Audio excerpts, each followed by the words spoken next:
It's coffee. I wouldn't do that to you. I wouldn't do that to you. So what do you mean by that? Do you mean like there's a chance that this was created in a lab? There's an investigation. A chance? Well, if there was evidence, I'd love to hear it. There's a novel respiratory coronavirus overtaking Wuhan, China. What do we do? Oh, you know who we could ask? The Wuhan novel respiratory coronavirus lab. The disease is the same name as the lab. That's just a little too weird, don't you think? And then they ask the scientists, they're like, how did this... So wait a minute, you work at the Wuhan respiratory coronavirus lab. How did this happen? And they're like, a pangolin kissed a turtle? And you're like, no, the name of your lab. If you look at the name, let me see your business card.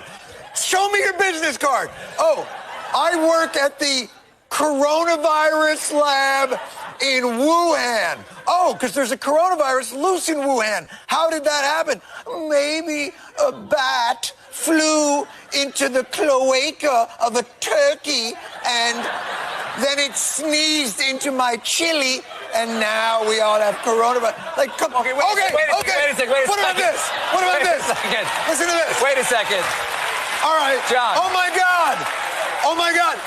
There's been an outbreak of chocolatey goodness near Hershey, Pennsylvania. What do you think happened? Like, oh, I don't know. Maybe a steam shovel mated with a cocoa bean.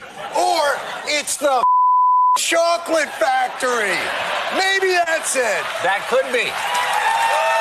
Good evening, ladies and gentlemen. Welcome to Table of Titans. It is Thursday again. It's good to see everybody here. And yeah, I guess it wasn't chocolatey goodness that was smelling down the street itself. It just might have come right out of the factory when we did the whole coronavirus gain of function thing and kicked it right out of the United States in 2014 to other parts of the United States, or world, I should say. That's why we got the part all the way going back to 2014. We got stuff about AI. We got numerous hacks coming out, guys.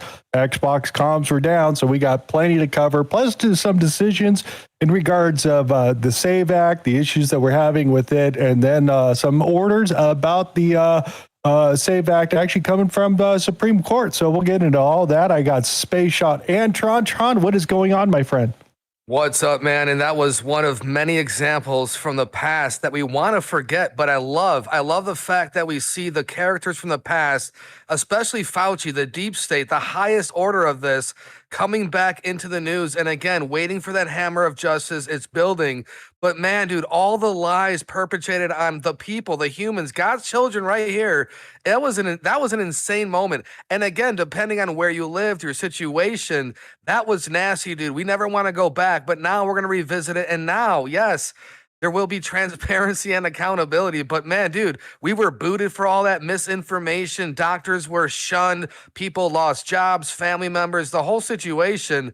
And that psychological operation must never happen again. And it happens directly after Boss tears down the house at the White House Correspondents' Dinner, teasing of a Boss 2028 return. Let's find out what happens. But man, what a week, dude. Like, every single week brings more news, and this is the greatest time to be alive, participating in the precipice, taking back our country. Let's go, baby. Good stuff. Definitely getting interesting out there. I want to bring Space Shot in there with his new award that's been confirmed that he's a harmful misinformation actor. Would you like to go ahead and give your speech on your acceptance speech there, sir? I would like to take this time to thank all of the other harmful disinformation actors out there who have made this possible. We do what we can. We try our hardest. Yeah, dude, still the only platform to not let me back on after 5 years. So interesting. I did crack through and got an answer, but no bueno. So it looks like Twitch is a hole as well. And like I told you before, I said, even if they give it back to me, I'm not streaming news on it anymore. I'll stream some video games to it. But people wondering why Twitch is crap to bed, unfairly leaving people off of their streaming capabilities because we're harmful disinformation actors and whatnot. It even said something about QAnon in the original post that they sent me, and I'm like, well, they haven't posted in like 5 years, so like you're good to go. But not they didn't want to hear it. But yeah, to your and Tron's point, lots of great information. And dude, I love that video too. Well, let's see. We have a chocolatey outbreak of chocolatey deliciousness near the Hershey factory. I mean, it's what when did they know? What did they know, and when did they know it? Right. That's what we need to know, and we got a lot of answers for this week. But a lot of folks are definitely seeing the difference in the rock star of Mr. Fauci in years past versus Mr. I'm baby sitting in the corner essentially. He definitely didn't look thrilled to be there yesterday as he usually was, but welcome on in, ladies and gentlemen, and always can't forget to thank the mods, and big hat tip to Country and the folks who have been running this simulcast with us for many, many moons now over at Liberty Based News. So check them out for 24/7 news, as it were. But yeah, dude, so much wildness. And did you see Rand Paul's staffer kick Fauci's attorney out? Because I know everybody's like, oh, Rand Paul kicked his attorney out. I'm like, no, he waited until the friggin' staffer was like, yep, that's enough. And he's like, yeah, you know what, let's get him out of here. I'm like, that was interesting. Very interesting. Yeah, that did happen. Well, he started to challenge, because everybody's remember, because we're not going to go too deep into Fauci and the testimony. We're going to play a couple of them out there. But the thing you got to remember is Fauci pleaded the fifth the whole time. We'll get into some of that. But the thing you got to remember is he gave a statement in the beginning and then decided not to answer any questions. And if you're going to plead the fifth, you shouldn't make any statements there in the beginning, because he started calling out everybody about the old Ron Paul going after him 3 different times. It's just a big old list of things that they marked off of there, and nobody can go back and give rebuttal. So this thing's not over. Florida has taken a serious look into bypassing the auto pen, and we'll get into some of that out there too. So just things to think about. But the first thing I want to start off with is, did anybody watch the testimony and see what was going on? Yeah. A little bit of it. Oh yeah. Did you see the conference? Did you see what Ron Paul talked about the Q clearance and all that? Yeah, Q clearance. He mentioned red folder. Red folder showed. It's good. Yeah, I was going to play a little bit of this. I'd like to ask unanimous consent to enter into the record a letter from the Department of Energy that confirms during Anthony Fauci's tenure that Bill Gates was given Q security clearance from 2014 to 2021. Without objection, that will be entered into the record. I'd also ask unanimous consent to enter into the record the contents of the folder of authorities provided to Dr. Fauci, including the pardon.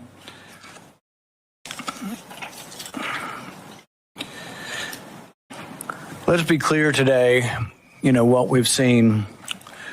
I really did want to hear from Dr. Fauci. I wanted to hear perhaps an apology, perhaps some semblance of being sorry for what happened, or that judgment errors were made. We didn't hear any of that. But he was subpoenaed here to testify, refused to answer any questions, even after being directed by the chair and being advised of the law requiring him to do so. He has cited a privilege that is unsupported because of his blanket pardon and because he waived the privilege by testifying at the start. I'm going to give you one more opportunity to comply with the law, limited to the period of your pardon. At any point between January 1st, 2014 and January 18th, 2025, did you destroy any federal record or tell anyone else to?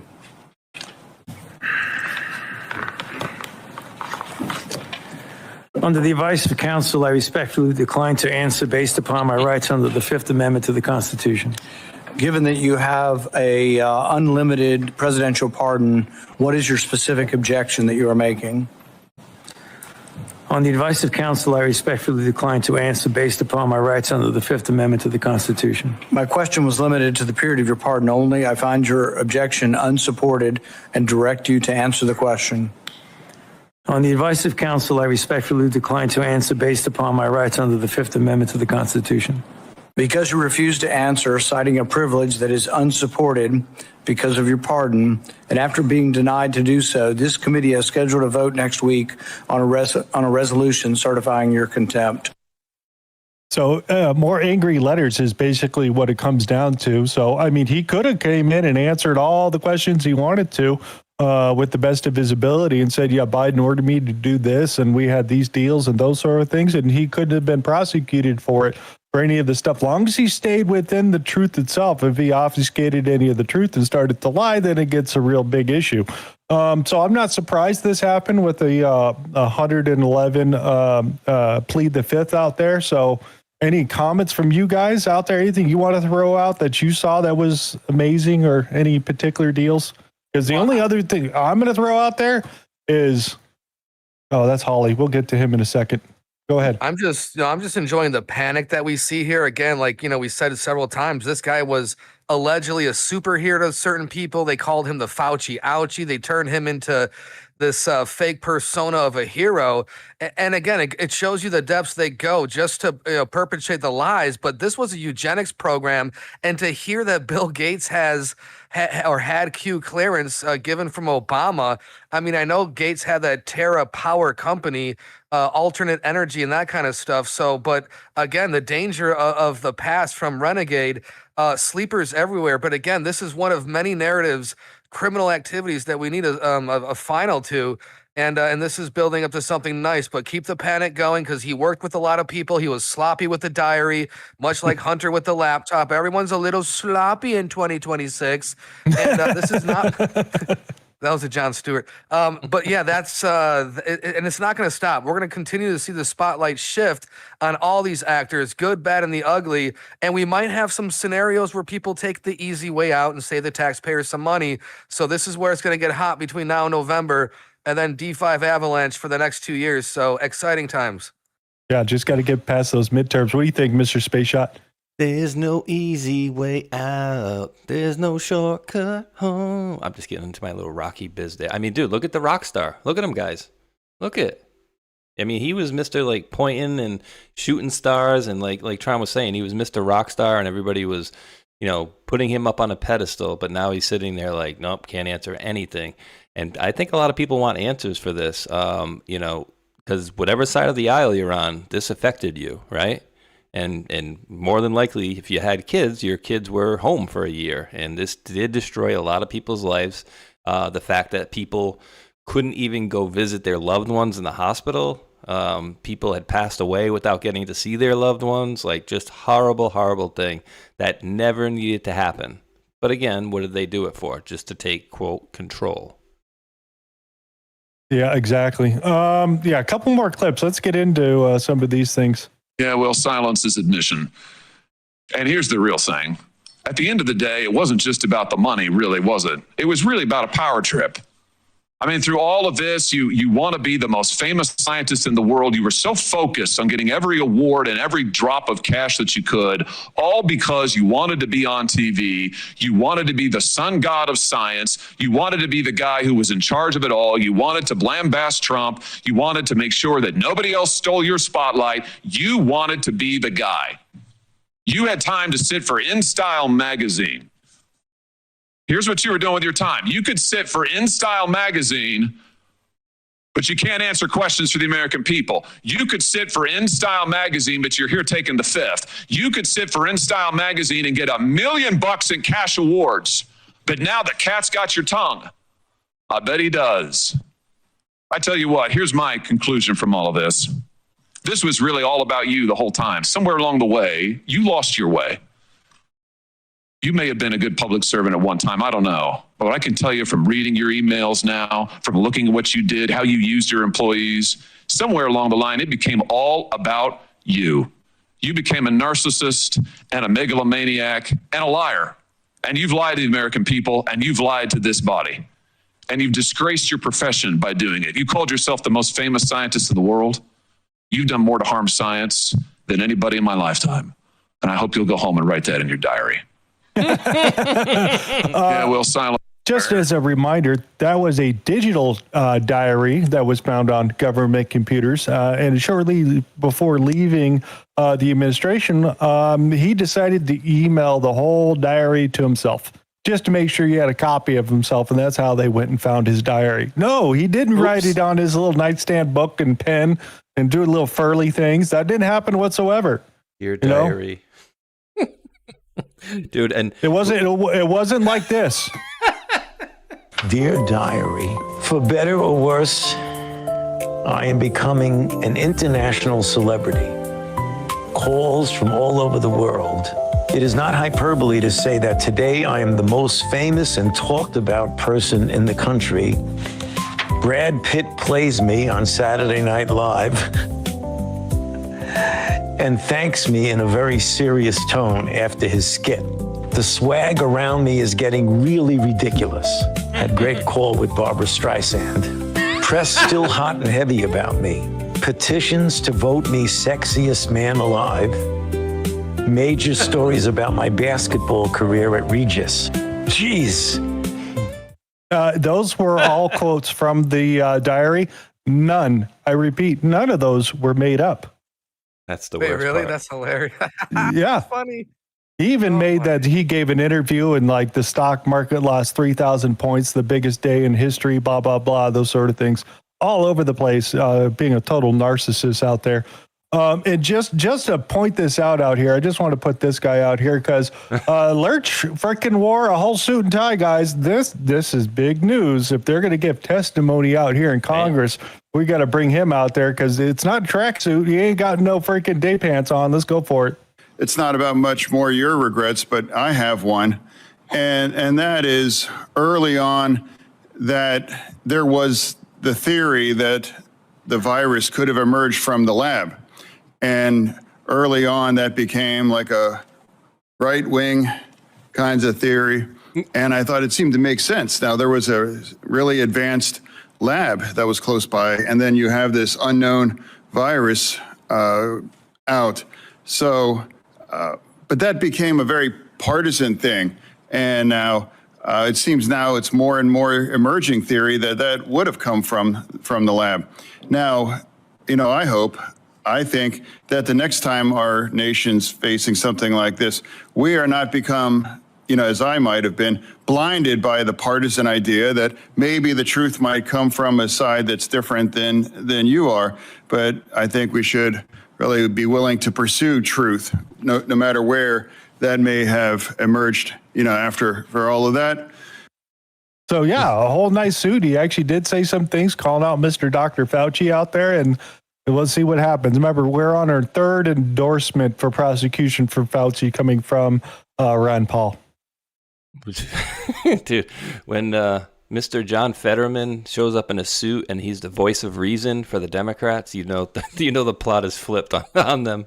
Oh my word. And dude, recently he is and has been like the voice of reason on their side. It's funny to watch. It's like, you kind of think, is this guy a Republican the whole time? Just might be. Yeah, we're over here cracking on him. Yeah, he's calling out all the bad players, even the ones out in Maine going on with the Nazis out there.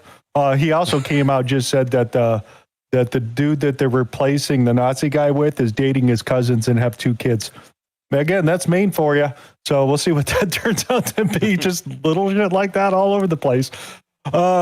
Let's get into another little clip here from your favorite guy, Robert F. Kennedy here. So he was keeping a diary for the book that he intended to write about his life. And at the end of his term, just before he was leaving, he emailed the entire diary to himself.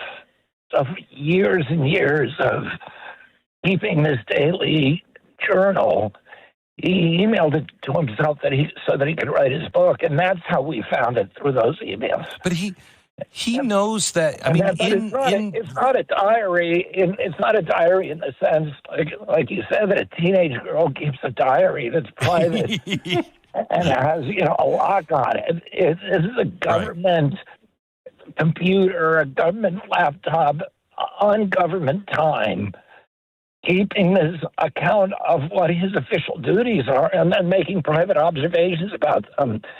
This. So he was keeping. So yeah, there's the story. Yeah, emailed it to himself on government computers, and we don't have any prosecutions or anything like that. Maybe. That is so friggin' funny.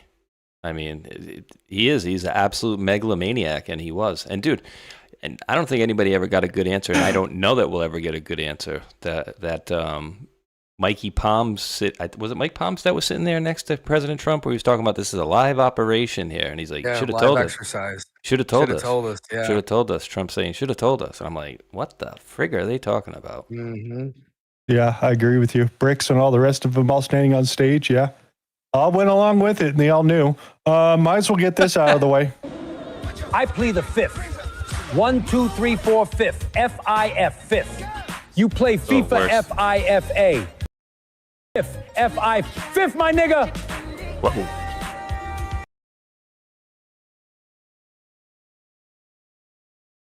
One, because I please the fifth. Oh, yeah, I please the fifth. Come on, everybody now. F-I-F, fifth, F-I, fifth, fifth, yeah. That's the I plead worst.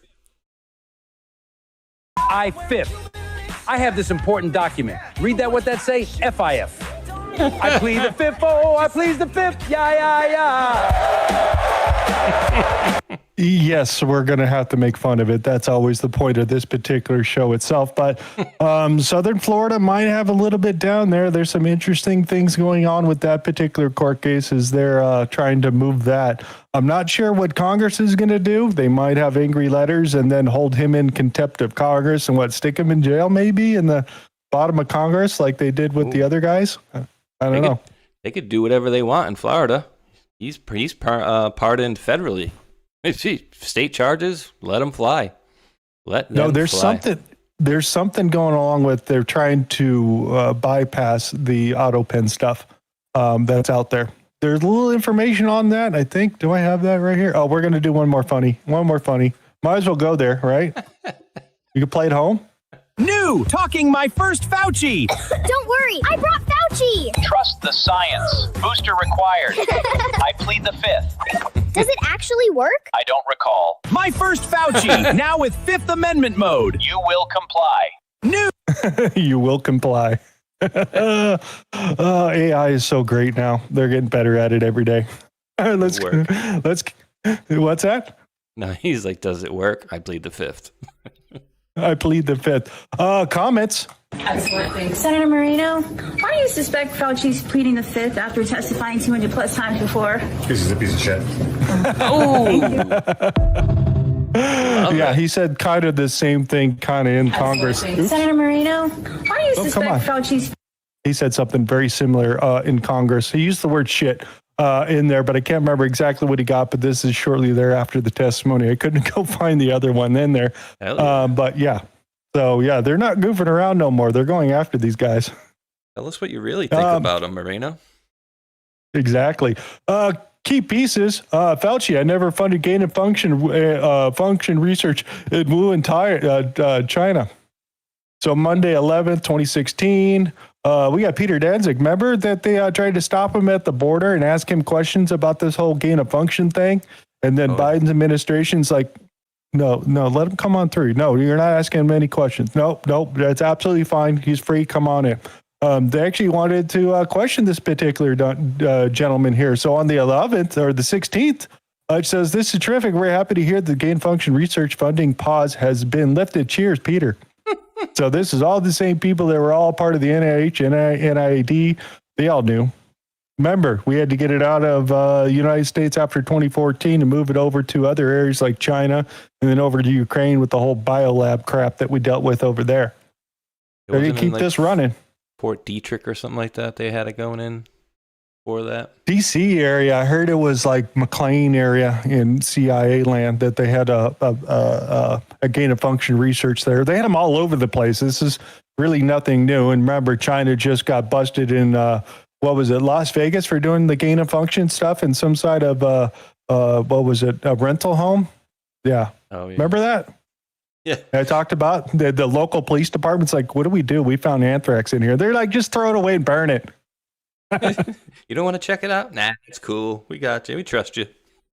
I mean, think about this for a second. They found this Chinese dude with all this weird shit and a whole fucking thing going along in this rented house. They see a whole bunch of weird shit and chemical equipment, so they call the FBI and the freaking CDC and all them. The FBI is like, no, we're not going to show up. Just look through it, send us some pictures. And they go, well, we found some stuff over here. We don't know what it is. They came by, they looked at everything, and they said, no, just throw everything in the trash. So they go and start looking in their hazmats and their suits and stuff like that. And they said, oh, this one says Ebola on it. And they came back and told them, just burn it. We're not coming back. What? What? And again, Las Vegas PD does not have a big biohazard freaking facility to handle these things. So yeah, there's our government for you. What else do we got? Fauci and Biden's White House were furious. CDC experts resist broader vaccine booster recommendations because myocarditis risk for young men. With the White House counting on his influence, Fauci pressured CDC Director Ralph Walensky to overrule key advisors committee and expand booster eligibility anyways. Then he celebrated at last. Rochella, listen to me. Yeah. Everybody needs a fifth booster. Oh, dude. I just can't, and so many people fell for that stuff too. And, like the place I was working at the time, thankfully, they allowed people to work there, but they also were doing their own little pressure campaign, which is like, hey, if you go get the vaccine, because it was like 12 out of like the 80 of us that didn't have it. And so they said, if you go get your vaccine, you get $200 gift certificate. I'm like, all right, yeah, I'm not killing myself for $200. And you get put into a pool with the other 12 or 13 people that you can win a $2,000 gift certificate. So I'm like, a possible total of $2,200 to give me, I don't know what could happen to my health, but I'm just glad I never took it, bro. I mean, because I've seen nightmares for people around me that I could point to and name that I've seen get some nasty side effects from those things. Yeah. And it's just thinking off the top of my head, just the weird comps that we had at that time where we had Madonna, writing those letters on the typewriter. What was the name of the typewriter she had? They were doing those weird things on there, and she's dancing around in her freaking bathroom talking about freaking pasta and shit. Remember that? It was the Corona typewriter, and also I think Tom Hanks or someone. It was a thing. Like when David Spade, I think, had one. They were all doing their comms and interesting. And imagine having 5 boosters in you, and you were kind of on the fence about the whole thing, and now this information's coming out. It's got to piss you off, man, like that. And we haven't even gotten to the health risk yet. That's not even full force. So this is only the lead-in. This is just the beginning. I think I threw one more funny out just really quick because can I get this open? Here, we'll just do it like this. Here, we'll just do it like this. See if I can get it. What's wrong with your arm? Oh, nothing. I just got the new COVID vaccine. I got a text this morning, said they could stop by the house and give it to me. No lineups or anything. It's just sometimes there's some side effects, and I have to let them know. But I feel good. Just blast from the past, folks. Dude, I remember Justin Bieber's face froze for a while there, and I think something with his wife. Like so many. The Forrest Whitaker face. Yeah, and the turbo cancers that went with it. Oh, yeah. So if you want to make sure we understand the whole list of the pardons that were out there, Biden never signed Dr. Fauci's pardon as the White House staff. 3 minutes later, Mr. Zients hit the reply all note. I approve the use of the auto pen for all executives of the following pardons. Execution of all following pardons. So they did it because they had the auto pen there that they're supposed to just write it for birthday cards and stuff, greeting cards and stuff like that. They were using it like it's a freaking credit card going out of style, folks. Can you imagine hitting you're on a White House computer, you hit Control P and it shows like auto pen as one of the printers and it just goes off and does what it has to do. I mean, that's basically what was going on over here. Yeah, again, the late 20s, early 30-year-olds were running the White House. Yay. I'm just glad that Iran got out of there about halfway through. That was interesting stuff. Long as we're talking about Bill Gates and his thing, I want to throw this in there really quick. Bill Gates invested in the Commonwealth Fusion, one of the big 3, including Helion and TAE. This is the one that Trump has, and CFS has the worst prospects because their reactors use atomic design. It can never be efficient. Fields use it, blah, blah, blah. So anyways, they decided to pick up a fusion reactor. They picked the least efficient one out of the entire system that's out there. But Bill Gates is on top of it. So just kind of throw that in your hat. So I don't know where to put it, but I thought that was interesting. Dude, you're not going to mention the any other posts this guy's made in the last week? Like, oh my God. That was... Yeah, it's Saturday stuff. Okay. Time travel is real. Yeah, time travel and portals. Yeah, might as well. Those are the two things he's been talking about it. So, yeah.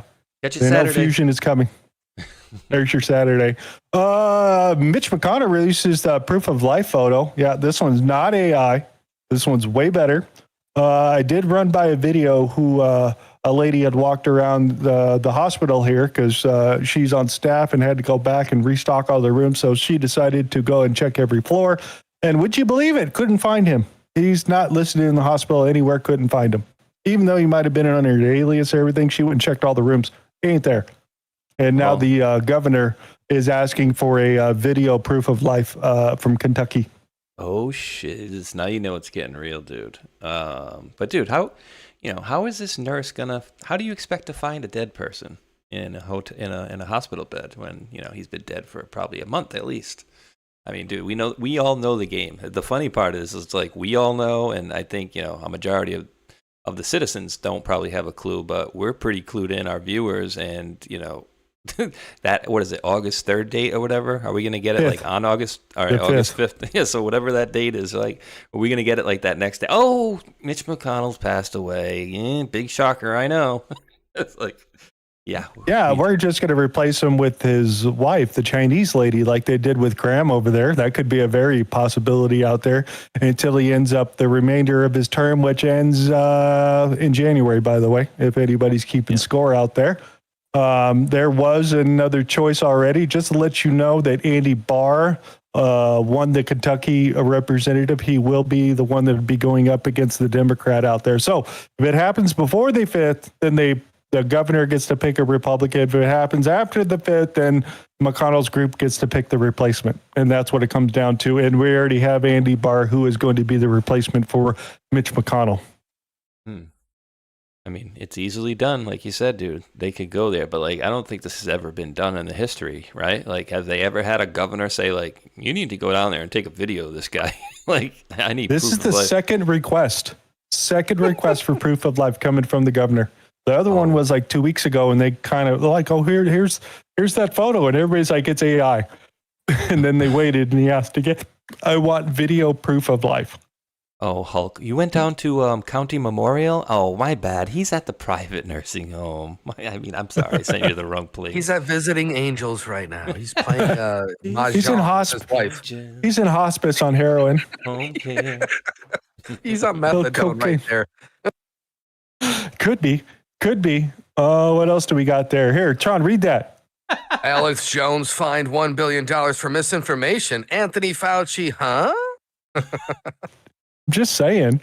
We need that accountability big time. That could be a possibility out there. Let's go by this really quick over here. Anybody want to make any difference between Graham and McCain over there, even though they were buddies? I will make an obvious reference because I watched this whole thing live from start to finish. Now, this image has been going around a lot, and I noticed that the white balance is bumped up on the image because from several other news organizations and feeds, it looked not as wrinkled as McCain, but it was wrinkled. It didn't look like the bottom whatsoever. The bottom's kind of nice. So like bumping up the exposures and white levels, there's a little a push at certain things here. And just be careful. But no matter what you think of Lindsey, good guy, bad guy, he flipped, blah, blah, blah. I remember this guy complete being, garbage, calling for the death of Jay Sixers. He wasn't with Boss on a few things. He's with Boss on a few things. So we'll see. I mean, I don't know, but sometimes there's kayfabe and sometimes it's obvious, but just, I don't know, make up your own mind, I guess. Friends closer, enemies closer. Yeah. Maybe. Did he bring him to heel? Well, the other thing is Boss did say that if he ever needed something done, he can go as Lindsay and it would get done, is what he did say. He knew how to get things done when I needed him. So is it another tool? Maybe that's it. I mean, or he could have been a plant since the beginning, right? So McCain, Rubio, from back in the day, and now look at Rubio now. So maybe they were plants, maybe they flipped, maybe they had a chance. But again, the information white hats, patriots are in control. So this is, again, part of this idea. But the way he died and the way Boss reacted initially, it kind of seemed, like he was happy to see Lindsay kind of go. I'm not sure. Exactly. It was a long service because Boss had to break out the Tic Tacs after 2 hours. Any comments on that? Well, dude, Well, yeah, the Tic Tacs and go ahead, Space Shot. Who's gonna golf with now? Is what I want to know. The granddaughter, maybe. There you go. I mean, yeah, it's pretty wild though. But he did also have because he was military, he had not, I don't know, color guard, but he had people that were in uniforms that were holding his deal there, and a couple of them may have been JAG because I think he was back in the day himself, right? So maybe that's why some of these different colored bills. If I'm remembering, was he the Iron Eagle? Lindsey Graham was. Well, yes and no. He's a JAG. Well, yeah, but then Eagle was. It's also a general that never makes it to colonel, so he's like a 3-star colonel or general or whatever it is that never made it up there. So they call him an Iron Eagle because they can't get any higher, something like that. And I thought he was one. Am I wrong? I'm finding out right now. Did he retire at? Ding. Also a good movie. Yes, very good. He retired at the rank of colonel. He says his rank. Yeah. He reached his rank in 2004. Officially retired from the Air Force in June 2015 after 33 years of service. Something like that. I just remember him being tied into that particular talking point, but we don't have to go too far into it. Ooh. Well, I'm going to look up this for a later show, maybe, if there's anything interesting in it. But AI is prompting me to ask, like, hey, do you want to find out anything more about his assignments in Iraq and Afghanistan and his legal work with the JAGs? Yes, I will for later, for sure. Yeah, I'm sure he has some interesting cases over there as they look for weapons of mass destruction in Iraq. Jeff Clark came out here, says our team is reviewing the Biden tapes now. We will be at our various bombshells. I want to make this point now. The tapes make it clear Biden's disclosure, massive amounts of classified information to the ghostwriter. Mark, didn't he get already prosecuted, I thought? Now take a closer look at 18 USC 798. Last week, ask yourself, why didn't special counsel Robert Hur seek the prosecution and then a forfeiture of the $8 million book advance that Joe Biden got or Promise Me Dad? This is Delaware's house of any other. And the other thing that's coming out too is the Sun Hunters doing the social media run and calling out everybody else. And kind of watering down some of the things that he was doing. Just 10% for the bid guy. I was over there and, where it's all legit. He wasn't the president there at that time and he just starts playing all the bullshit games with it. Oh, big time. Yeah, he's like, Trump family's out there making money. And, our buddy sent me that earlier today. I'm like, oh, you mean firing the prosecutor so your country gets $1 billion in aid, even though the prosecutor didn't do anything wrong versus Trump's legitimate businesses? Oh, okay. I see the difference. Like, oh my God. Yeah, never mind the coup on Ukraine that we put our puppet in there and then overthrew the government and then appointed Joe Biden as the ambassador to kind of run the country over there. And then he walked in there and renegotiated all the gas contracts and pissed off Russia and Chevron, a whole bunch of the other companies out there. And they made new deals and then put his son Hunter on the board for a little bit of protection, make sure that nothing weird was going to happen later with some investigations. Yeah, absolutely, dude. Did I miss anything? Pretty much. And the whole Zelensky thing and war and Russia, that all that came out there. What else do we got here? The committee to vote Todd Blanche as AG was set for tomorrow, but has been postponed after Tom Tillis and John Cornyn started whining. Remember I told you Cornyn would be the freaking deciding factor out there, and he's trying to grease the wheels out there to make sure, because he's out in January. He's not going to be in there because he's already lost his spot with Ken Paxton and Tallarico taking over his particular spot over there. So this is going to be interesting how this all comes together over here because he still needs the votes to be confirmed. And I think he's got like 100 days left, like 120 days, something like that. He hasn't been on the job too long. Yeah. This is coming. So Todd Blanche. Liking what he's doing for sure, because he's definitely ruffling some feathers. Yeah, and even Trump is really happy with the direction that Todd Blanche has done with the DOJ. We're actually seeing movement out there. Yeah, that's what he says. You want to read that for everybody? I would love to. Todd Blanche is a star, and everybody knows it. He has the potential to go down as one of the greatest attorney generals of all time. However, John Cornyn of Texas and Tom Tillis of North Carolina, both of whom I refuse to endorse, and whose political careers have been ended by my action, are refusing to vote for this great nominee, who will remain, in any event, as acting.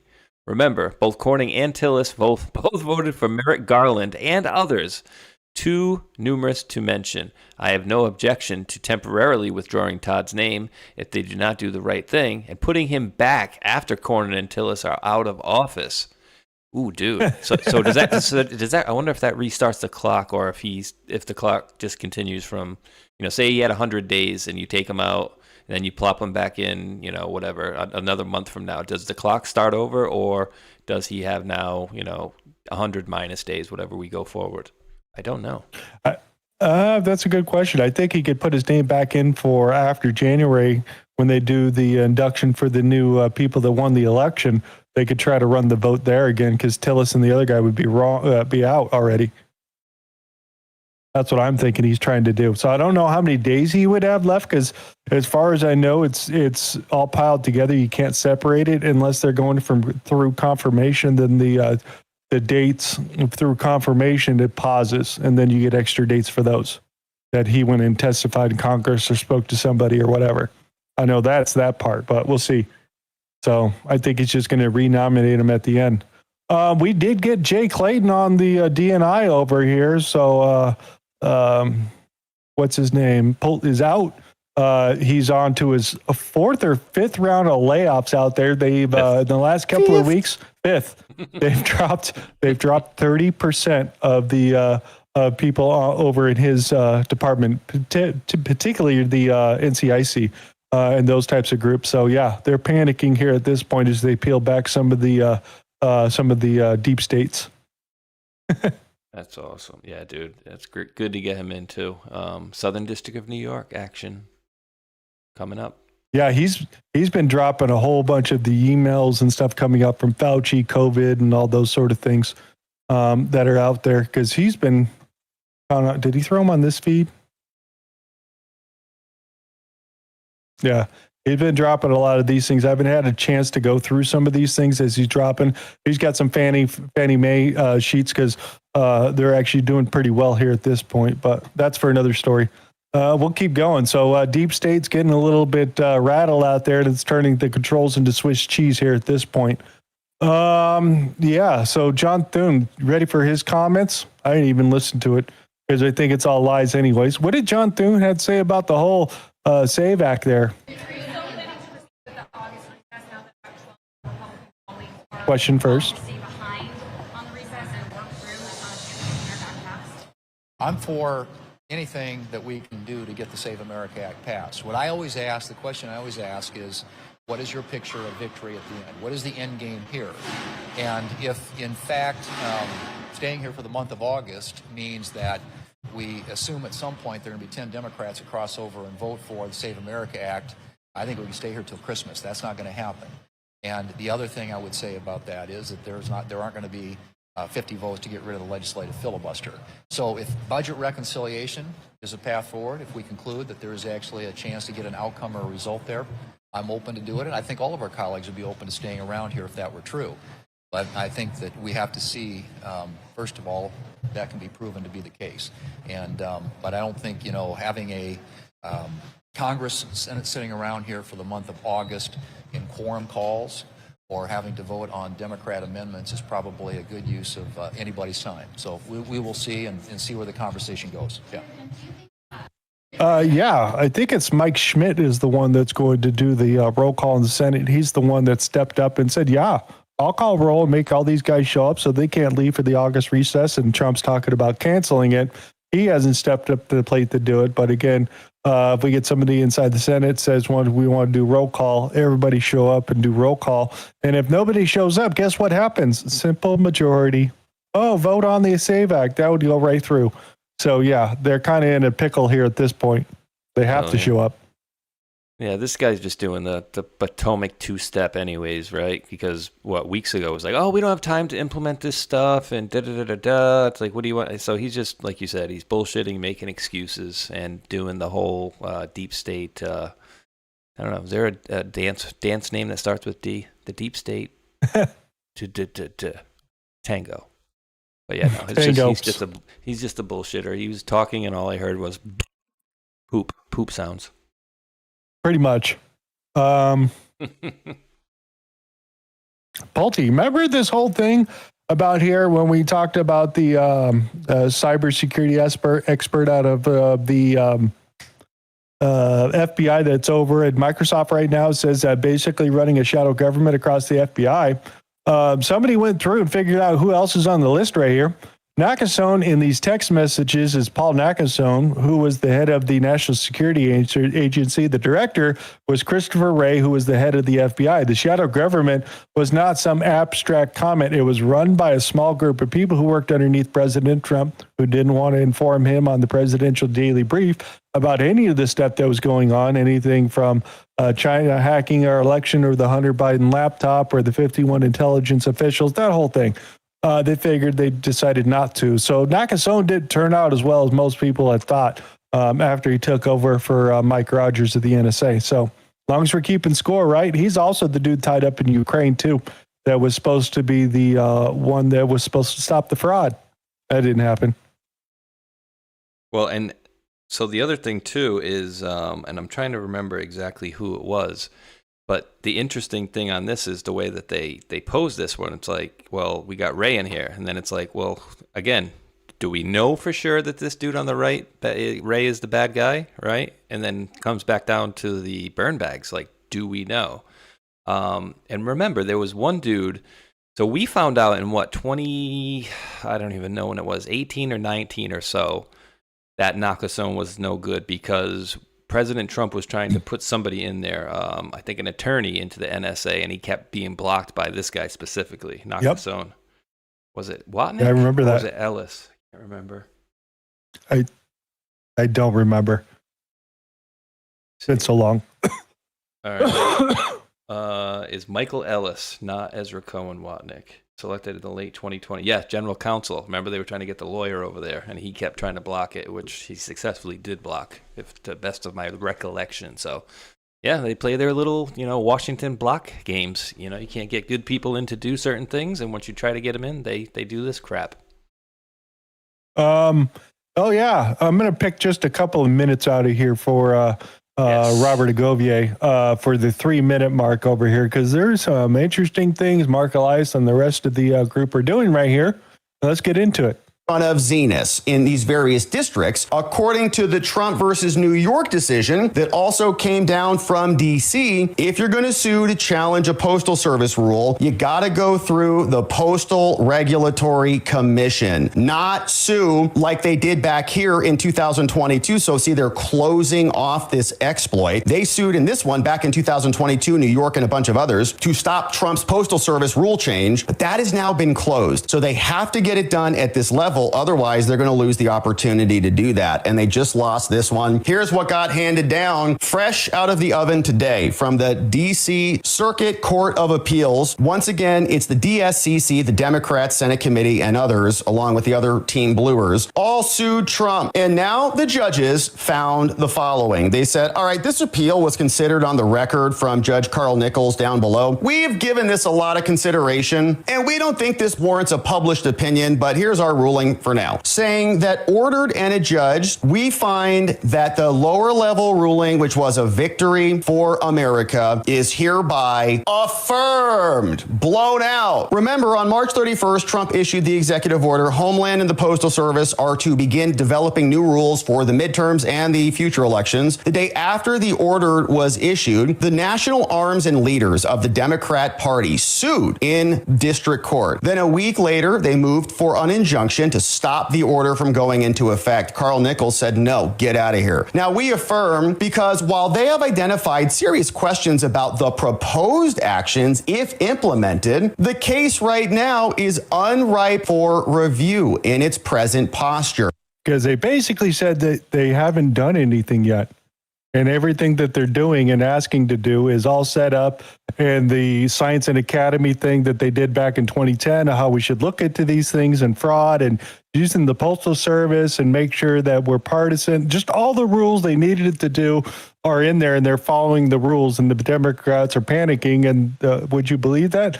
They had to rule in Trump's favor. So Mark Elias and the Democrats, they lost there. They're losing over in Georgia, too, with that whole case down there because they're trying to prevent the Secretary of State's office from going through and using AI down there. And take a look and see if there's actually residents living in the houses in some P.O. box. There's 100 people in that P.O. box. We don't see them there. Can you go look?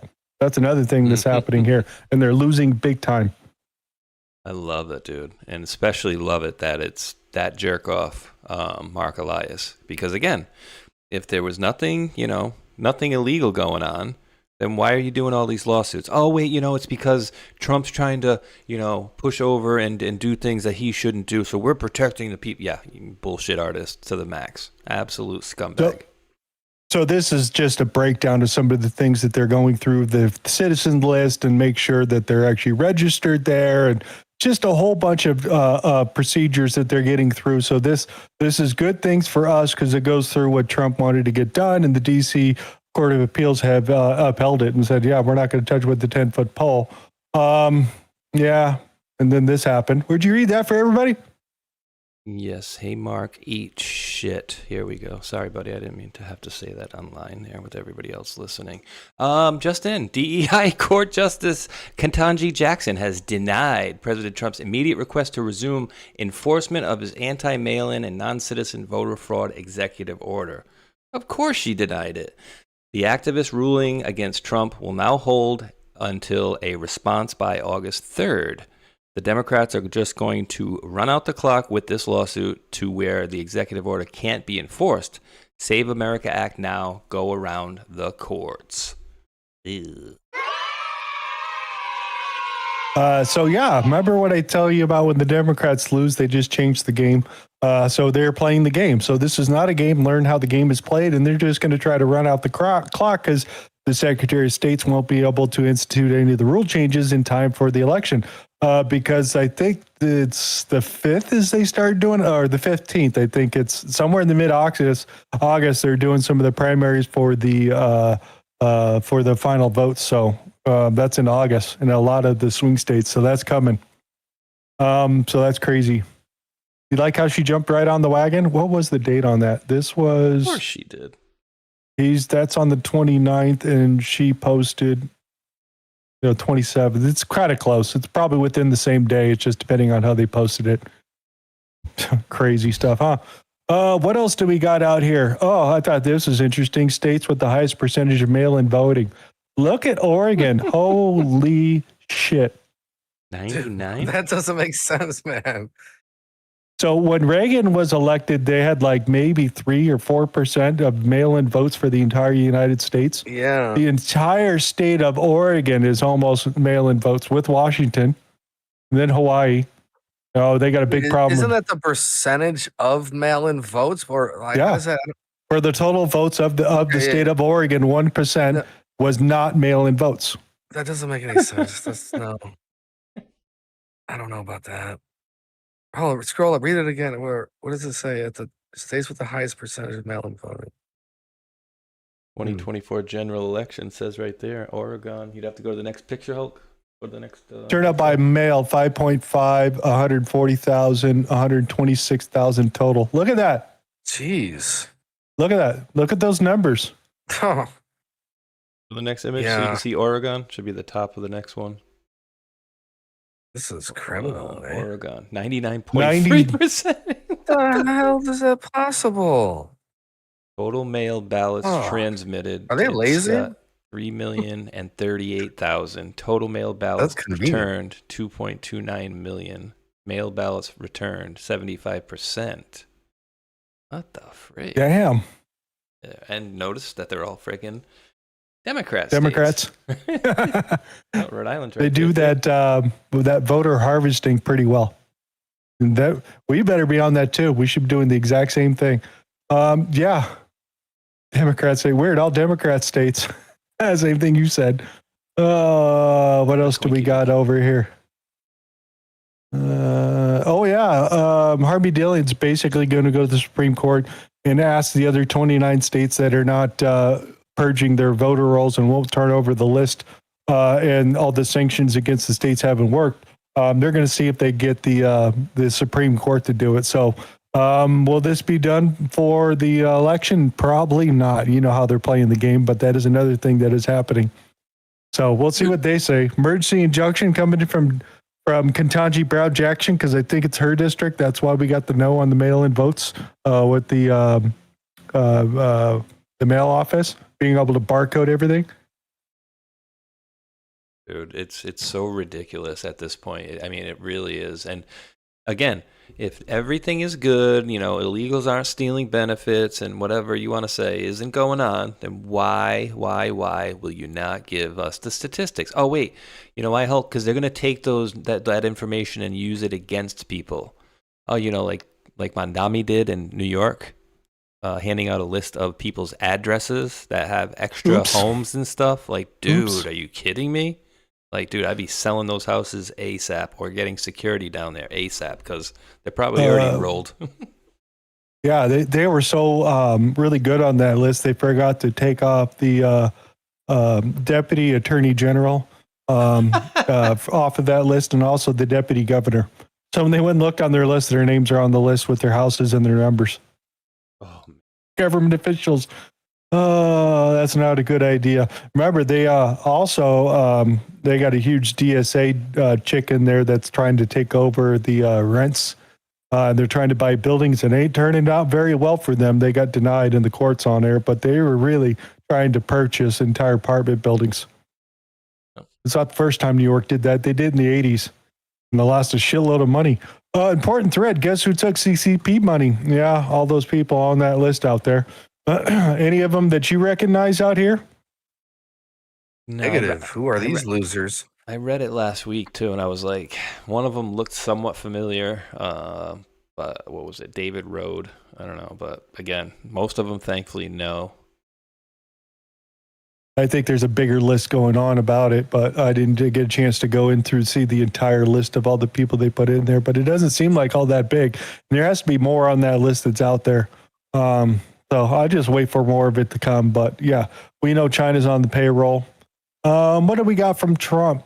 Oh yeah, the whole thing about the illegal immigrants with the 18-wheeler. So they're going to basically fast track a lot of these guys that if you were a trucker in the military, that you will be fast tracked in for training and then basically be able to do the long haul trucking to get the illegal immigrants out there to work with the different trucking companies and make sure that they're abiding by the law and that they also have access into the fast track people that need jobs. So this is good. Any comments from you guys about this? No, I think this is good. This is, I mean, it's a brilliant turnaround. Think about it. We had these problems for such a long time, these illegals that are not qualified, and then boom, give it to our military, give it to our veterans, give it to actual Americans that are willing to do this job. And at the same time, you have Morocco invading Spain. So this is interesting that, we're cleaning up America, and America is now an example for these other countries. Like, good luck with anyone trying to storm our border like they just had today. So Boss is proving his point, and this is a great movement here for our veterans and workforce. It's good. Just to let you know, that's what they invaded, right? There's Spain up at the top. They invaded Morocco right here at the end. We'll get to that story. It's coming. Yeah. Just to let you know that this is the little thing that they invaded over here. Yeah. So just to let you know where everybody was at. Where did I leave off in here? You left off at making truck stops great again. Yeah. Glory hole for Space Shot. He'll be on the interstate between the hours of 8:30 and 4:30. He has to take a half-hour lunch. Half-hour lunch is mandatory. You could bring him a sandwich out there, but yeah, he'll be in the men's bathroom, the third door on the right. And he likes grilled cheese sandwiches too. Oh, I'm not making grilled cheese sandwiches. I am making grilled cheese sandwiches. Yes, the trucking companies are still screwing over all the legit drivers. I agree with that one over here. So I just wanted to throw this out here because it kind of fits on both sides, but it's what he had said over here, because he's talking about COVID and a whole bunch of other stuff here, talking about the past crash and how soon we are to the next one. But banks were invented around Bretton Woods, which was post World War II. Europe was, and Asia was a unique time in America, and it led to incredible prosperity across the world. So why can't we do that again? And why can't we focus on growth? Like, what are the tools? What is hindering growth of these economies? He also said, build your own safety zone and secure direct ownership now. Don't wait to find out you fit in the new, you don't fit out the new system, which is coming. It's another thing we also got to be thinking about. AI's coming, guys, faster than most people like. Yeah, much too quick. What else do we got over here? Oh, earlier this month, DOJ trial for Smartmatic was delayed. Remember, they are the ones that got busted down in the Philippines, and then just about a year ago, the DOJ also endorsed prosecution for this. So it's been delayed here due to Rule 15 in depositions. I haven't had a chance to look at it, but I kind of pay attention to what Patrick has to say. I don't really trust him all that much, though. But just something else to put in there, that Smartmatic case is still ongoing as of right now. And, does it tie in Maduro, Venezuela, all the rest of those things? I don't know yet. We'll find out. Same thing, dude. Never been a fan. Don't trust the dude. But we'll listen to his information. So it finally came out that they're starting to prosecute the kids that were basically knocked out on drugs. They're giving them THC gummies, loading them up, and then taking them over to the border where they were basically asleep because they're giving them marijuana, and then brought them across the border itself. They are starting to prosecute the first family that was doing this, family of 4. They were going after 5-year-olds here at this point. They're also busting a lot, like what a family group over in Mexico probably brought over tens of thousands, and the brother was being used as one of the guys that would bring them over and say, oh, this is my niece or whatever. They're starting to track the border visits. There are some of the records that are there that they could use and go back into at least some of that history out there, because they all came in through the border at least at one point with the kid, because you got to be recorded. And then the DHS is the one that was sending them all over to what was it? The one with in Pomona that you had dropped that thing where they dropped Xavier dropped what was it? 280,000 kids in California or something like that. I can't remember exactly what it was. Lots. Yeah, 200,000 or 300,000 or so. Yeah, because remember, he was DHS at the time, lead for DHS, and then he went to California to be the attorney general over there. Which also make a slight mention that the leak of Gavin Newsom's dating the young 19-year-old assistant from back in 2006 and 7 is not a coincidence that it's coming out now. That all leaked out. I don't know if you heard about that, but just throwing a little bit out of California, what's shaking around. Sedated. Yeah, I mean, we've seen the videos of the kids too when they were coming on the way up. Oh, he's just sleeping. It's like, no, that kid's drugged. Like, absolutely. Yeah, so it's pretty bad. They're starting to finally prosecute people for that.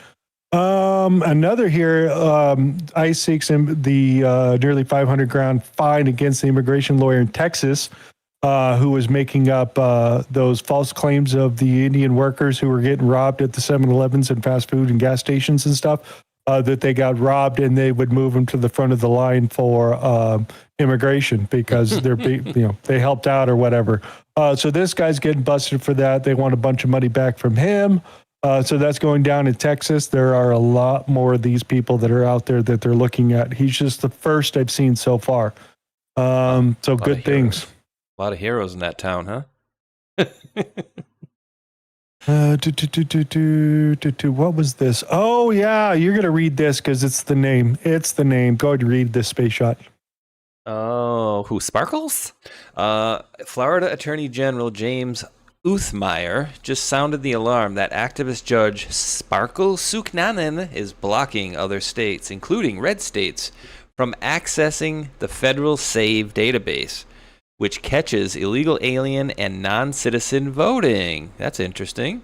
Impeach her and ignore now. Quote, Biden-appointed Judge Sparkles overstepped her authority and blocked access to the SAVE database. Quote, I'm announcing charges against Giorgio Miceli, 66-year-old Canadian citizen and U.S. green card holder living in Melbourne, Florida. Over 2 decades, this illegal alien voted in 7 Florida elections. This case was possible because of the SAVE database. Quote, her activist ruling makes it harder to verify citizenship and slows down our ability to hold aliens accountable for stealing votes in Florida elections. Quote, but no, we will not back down, and we are currently fighting her unlawful order in court. Hell yeah. So think about this. So Florida puts together, uses a little bit of SAVE data in there, and they're like, dude, look at this guy. Let's send him through the system and prosecute him. And the judge is like, wait, what? Oh, no. We're going to get our activist judge over here to overrule you, and you could no longer use that database anymore. But we just proved that this guy voted and been here 20 years, and he's from Canada and 7 elections. He's voting for, that doesn't matter. Mm-hmm. It's cool. It's fine. Don't worry about it. It's something that happens all the time. A little bit of fraud. No big deal, right? It's never going to change an election. It doesn't matter. It's no big deal. Just saying. So Eric Schmidt over here last week, I blocked 350,000 Haitians from getting new TPS status, which means due to the Supreme Court, those guys are fast track for next week, dude. So yeah, planes will be going all over the place to drop these guys back off. And he's also the one that wants to do the roll call also. So hat tip to Eric Schmidt out here for at least standing up in the Senate over here to block some of these crazy things the Democrats want to do, because, they're going to try. That's the game they're always playing, that uniparty bullshit. And how long have those Haitians been here for so long, dude? After Earth, I think since like Clinton era, maybe. I mean, Hillary loves the Haitians. 2009. Yeah, crazy. Well, I think Biden extended it underneath his deal. Jeez. And now that they're, at the very end, they were eating cats and dogs. One of my favorite moments of that's right. Debates, they're eating the pets. They're that was just cats. like, what? Yeah. And that was also happening. Haitians. What's the name? Down in Costa Rica too. Remember at the election time around that time was happening down there because they were out of power, and that just happened again with them this week too. So there's a big giant fraud thing going down there. And nobody's wants to spend the $4 billion that they have to upgrade the electricity, and they've been sitting for 10 years, and all this fraud's going on, and nobody wants to touch it with a 10-foot pole, so it just sits and the fraud continues. It's really interesting what's happening down there, if you guys wanted to know. But yeah, they were out of power a couple of days ago for Costa Rica. What else do we got? That was the unaccompanied minors. Oh, okay. Here's another thing that the ICE is doing. I'm not going to play the video. It's quite. But what ICE has been doing is they go through the federal deals and they start looking at Social Security numbers. And then they realize that there are more Social Security numbers that are all the same at a particular business. They go up and show up inside the parking lot and then film all the cars. And then they go back and research who owns those particular cars and finds out they're illegals. Then they go back to the business and they go up to the business managers and those people that run the company. Goes, okay, guys, we're here to pick these people up. We will not overturn your business and stop production or whatever you're doing if you just bring these list of people to the front, and we're going to go and pick them up. And then we won't arrest the HR manager and any of those people that were giving jobs to the legal immigrants. We won't do any of that. But if you're going to resist, then we'll start charging people. Well, how would you like to handle this now? So now they're telling the illegal immigrants, don't drive to work in your own car, or at least one that's registered in your own name. Isn't that crazy? This is happening a lot. They're over in New Jersey and California. They were freaking out doing the same thing. Here's another thing. The clock has started also for Section 8 housing, which means that if you're a Section 8 housing owner renting to illegal immigrants, and you have 30 days to verify those said funds or those said people are legal immigrants in the United States. And if they're not, you could possibly be held liable for all the rent that's been paid already to you. Wow. So they are cracking down because with the numbers of the IRS and the Social Security numbers, the work numbers they're looking at, they know where everybody is at. So they're going over to the biggest housing group yet. Because the other thing you got to remember, just under Biden, housing prices, they went up 30%, and then rent prices per month went up 20% just due to Biden allowing the illegals to come in and paying all that rent. That's why housing prices went up. So now they're turning this around, and Section 8 housing is starting to go away. Never mind the fact that they took all the money from Medicaid and were paying the loans for the houses that the illegals were living in that they didn't own, but it was in their name. They weren't working and taking government money the entire time and not paying the loan, period. Oh, that can't be right. That just can't be right, because one of my Democrat friends told me, and I quote, "None of this illegal stuff bothers you or has any effect on you or anybody you know." So clearly they have to be right. And, you know, those stiff up raises in prices for housing and rent must be a figment of your imagination. Correction. It was housing itself. If you bought a house, they went up like 30 or 40 grand, and 20% on rent prices is what the actual number was. I had to go back and look. It wasn't 30% on houses. It was about 30 to 40 grand rise on housing, because Fannie Mae and Freddie Mae were buying houses and giving them to the illegal immigrants. Oh, absolutely. Yay. I just made a "Come Join Us in Beautiful Cuba" parody video. We'll see how it came out. Here, read that statistic. Oh, righty. DMV voter registration applications surged 327% from 2016 to 2020. That's probably just one of those like coinky dinks, right? Yeah, just a quinky dink. Don't pay attention to any of those illegal immigrants that came in. Yeah, numbers. Yeah. Now I don't know where to put this. This may be yes, maybe no. You want to take a crack at this? Oh, yeah. Just got a call.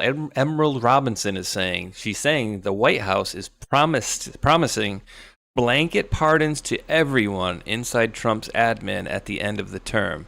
That's why they have, quote, paused the Biden auto pen investigation. They're hoping Democrats will honor the pardons. She says, yes, it's true. Maybe this smells a little weird to me. But it could be total bullshit, and she's just throwing out freaking psyop into the wind. Could be either way. Well, especially we do.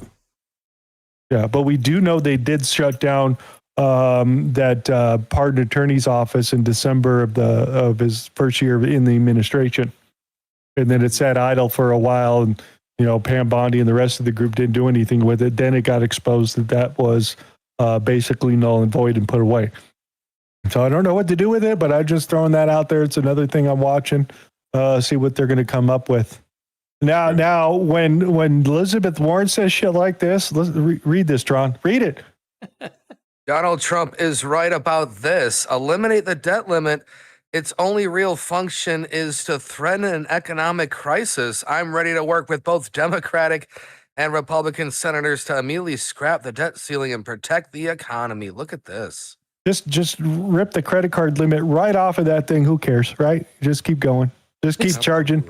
Never getting paid back anyways. Like, who gives a shit, right? Just put it to the moon, baby. Yeah. Sarah to Sarah, baby. Let's go.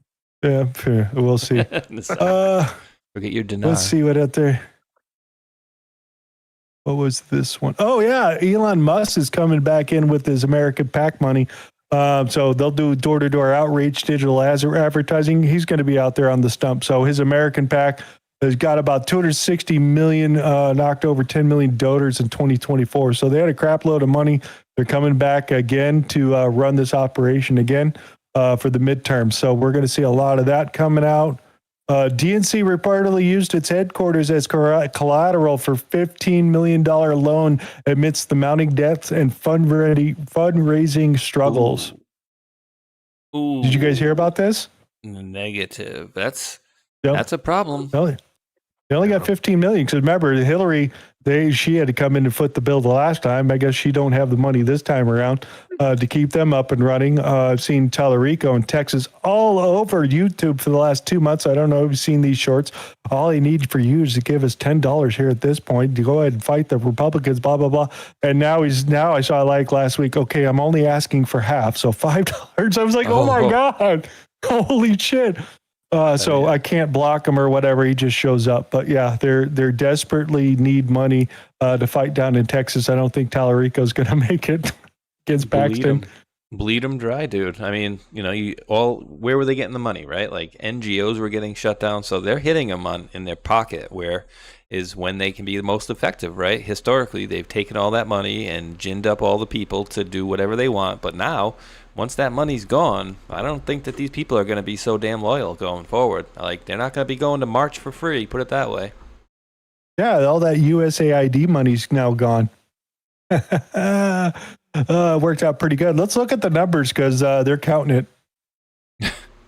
Democrats, they're much more like this. They're your $1 bills, while Republicans, you're much more like this, your 50s, and dare I say, even your $100 bills, because just take a look here. Cash on hand from the main outside groups, ergo your congressional committees, right, your NRSC. Take a look here. Republicans at this point, $657 million. My goodness gracious, that's why I'm talking about these bills, right, $100 bills. While the Democrats, only about $334 million, only about half the level of Republicans. And of course, cash is what makes the world go round in politics. Now, you think that these numbers are bad? How about the national committees themselves? The RNC, the DNC, Republican National Committee, Democratic National Committee. Look at this. Cash they have, June 2026. The RNC, $129 million. That's pretty gosh darn good, right? But get this, the Democrats are a rarity. The DNC is red on your screen. Why are they red? Because they're literally in the red, way down there. They're actually in negative territory. That's cash on hand subtracted by the party debt. The party debt actually is greater than the cash on hand. The Democratic National Committee, it's broke. It's basically broke. And why is this? What is going on here? And it is because Democratic enthusiasm for the... Yeah, so, yeah, even though that the PACs have money, they don't want to give it to the DNC, guys. That's the biggest problem there. Plus, they own a bunch of money. So, yeah, that's why they had to put the headquarters up for a loan for $15 million. That's great. That's hilarious, dude, that they had to do that. Like, we don't know if you're good for it. We're going to need some collateral. That is awesome. Yeah, and again, we still don't know. I mean, Hakeem Jeffries, I think he's running the party itself. I'm not sure. Or is it Mandami down to Texas? We're going to find out. It's crazy. Oh, yeah, I thought that this was funny here. DNC is facing a fresh turmoil after reportedly losing $29,000 to an email scam impersonating the chairman, adding their growing concerns with the party's financials and leadership ahead of the midterm elections. Yeah, we don't know what we're doing, but we got fleeced for almost 30 grand by some scammer by email. Yeah, They're doing really good, folks. 29,000. What else did we have in here? Wow. Ooh, yeah.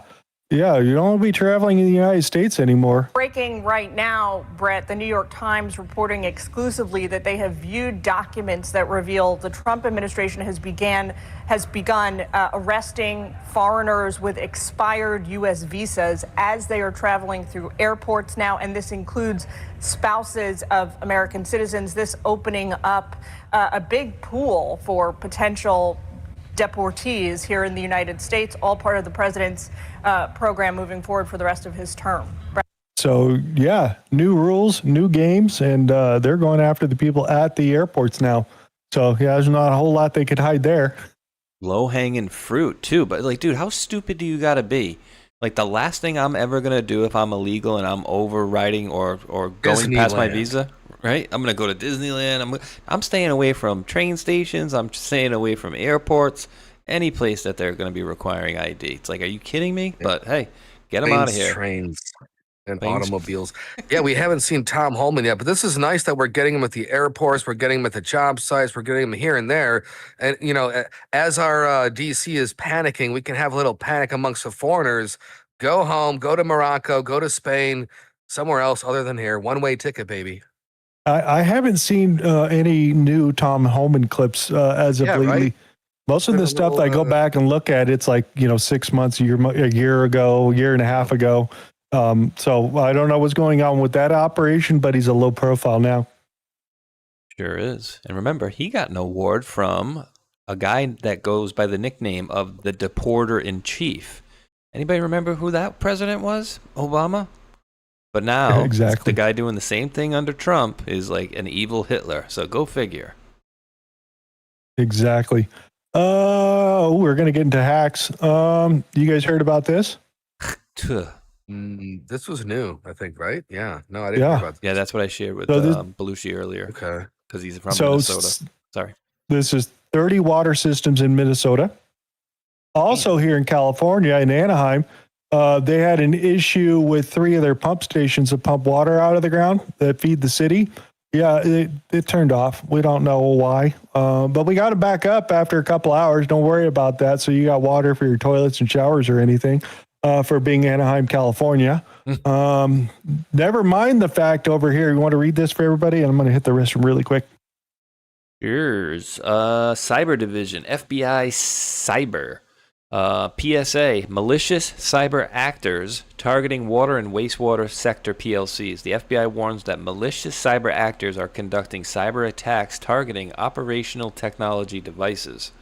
These threat actors are remotely accessing internet-facing PLCs, changing IPs and passwords, and causing operational disruption, including pressure loss and flooding. Key protective measures: disconnect PLCs from the public-facing internet, change default passwords, restrict network access, set physical PLC mode switches to run, maintain manual operation capability, review PLC project files planned for end-of-life replacements. If you or someone you know has sustained similar OT outages, please contact your local FBI field office.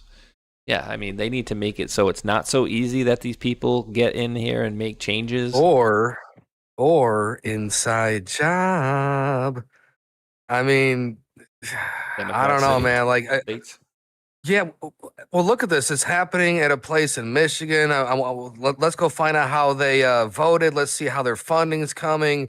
This is something that usually always happens, especially in California with the fires. We need the funding. And it's like, are they allowing this to happen? Is this something that we've seen before in the past? Or again, is this like legit, China coming in? But right there, key protective measures. Let me tell you how we're fixing it. Entire world, like come on. Yeah, change the freaking password from the default one. So yeah, there's interesting things coming out with the hacking. So as we've had 2 water districts, I'm sure there's more. I just didn't get a chance to find them all. But then we've had the FBI come out with a PSA talking about the programmable logic circuits. Those are not really hardened units there and can be reprogrammed to do other things. We also have numerous phone carriers have outages. Verizon, AT&T. Verizon even came out and said, you might have a problem with an outage with T-Mobile side itself. So yeah, cell phones were going crazy on that day too. American Airlines grounded nationwide due to IT outages. Yeah, same day. They couldn't do flights or anything like that. So yeah, there's no coordinated effort here. So if we go through right now, here, Tron, you want to read that? Guys, busy week for the outages. Here's what went down July 24th through the 30th. T-Mobile nationwide outage on the 27th. Phones are stuck in the SOS. No data or calls restored same night. Some residual issues later. Xbox, Microsoft also almost had a full day down starting late in the 26th of July. Couldn't sign in, launch games, even the disc, or access libraries. Licensing service failure. PlayStation Network. Look at this. Major multi-hour outage on the 24th tied to AWS issues. And there's AWS, Amazon Web Services. Regional outage the same day knocked out a bunch of services. Meta and Facebook Global 1 to 2 hour hiccup on the 27th, and there's Verizon. Minor spikes, nothing major. And also Claw, Discord, Steam, etc. All on the same week. That's all same Is week, this like a guys. stress test? Are they testing things together? Is this a cumulative effort or cumulative, or is this We're the in bad war. guys, China, or is this Yeah. war? That's what I'm thinking. War games is what we're watching right here. And also, we want to talk about the people that got hacked on YouTube over here. Space Shot, take a little bit of this. You could just do the highlights. Why, certainly. Summary of every artist page hacked today on YouTube. Kanye West, David, so far. HH was uploaded by a single to YouTube, as well as a video titled Mama's Boyfriend. David, Drake, Not Like Us, uploaded on his YouTube, as well as other leaks and Discord IG promos. Playboy Cardi, Kendrick Lamar, Frank Ocean. Hackers uploaded Discord promo on his YouTube. Looks like they're uploading a lot of Discord stuff, right? Look at Discord. Yep. Uploaded Discord promo. Let's see. Slayer, Ken Carson, Quadeca. The hackers, who are really using relatively simple distribution exploits, have amassed over 2,000 Discord members in a few hours, spam pinging the server for attention and LARPing, having actual unreleased music. Interesting. So, yeah, they're fucking with Hollywood. That's another thing I thought was interesting. Get them out of there. Okay, and then this is the representative from Microsoft talking about the sign-in thing and how they're going to fix it, and basically went into step-by-step about things that they're going to do to make sure that this thing doesn't happen again itself. So it was a licensing issue with an outside source that basically licensed all the games, and they were having a problem getting access to it. So nobody had a license, and basically you couldn't even play a game on a disc. Yeah, screwed everybody.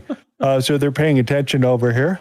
Good old Sam Altman over here, who seems to be wanting the White House to help him out with some money, but to kind of restrict access to certain AI models and the models that they have on how they're accidentally breaking out of the box and stuff like that. So those are things that they're looking at. They did have a huge hack over here. I'm going to give you a little breakdown of a video that kind of explains a little better for everybody here about what this whole thing, OpenAI and everything that's basically what we're watching, done with Star Wars. Everybody ready? Here we go. Regulatory capture is nearly complete. We're ready for the weapons test. Very good. Fuck Figma up.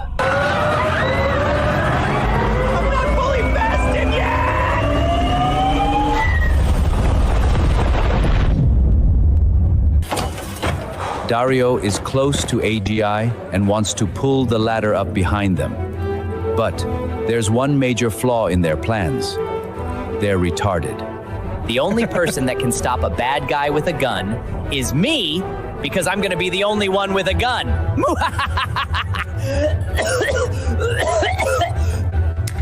If we can band together, one well-placed letter defending open source can stop them. If we lose, we'll never be free to compute without that nerd's blessing again. I'm gay, but I'm not that evil.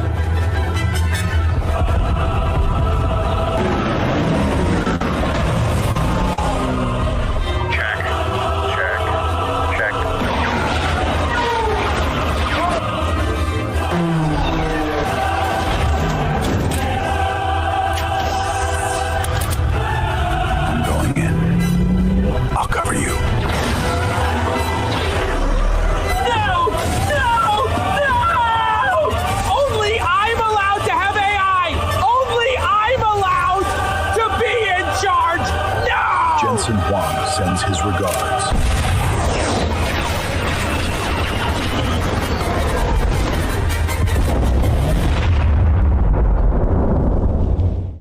So he's panicking greatly here at this point because everybody's banning against him. There's like, we're not going to ban any of these open models from people allowing them to operate large language models at home.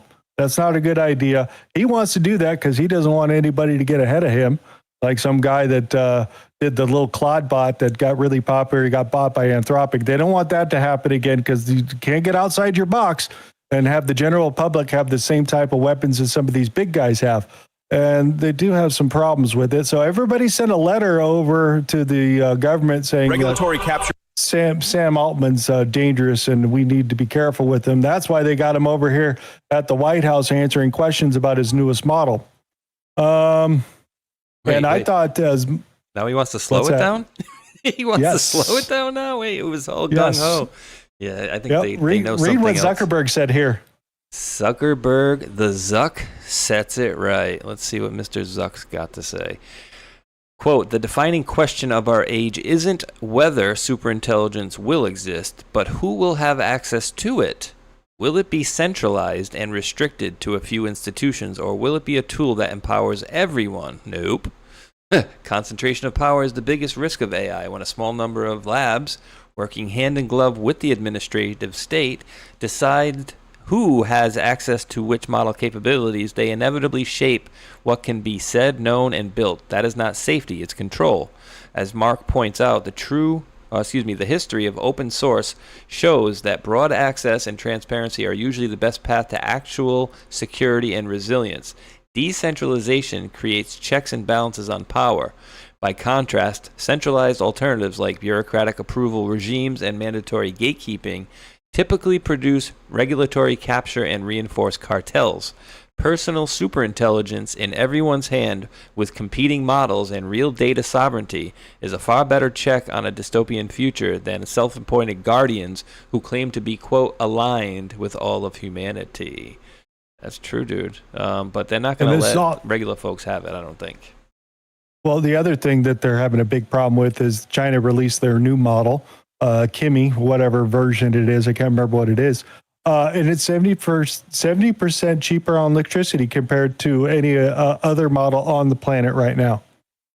And they released it free.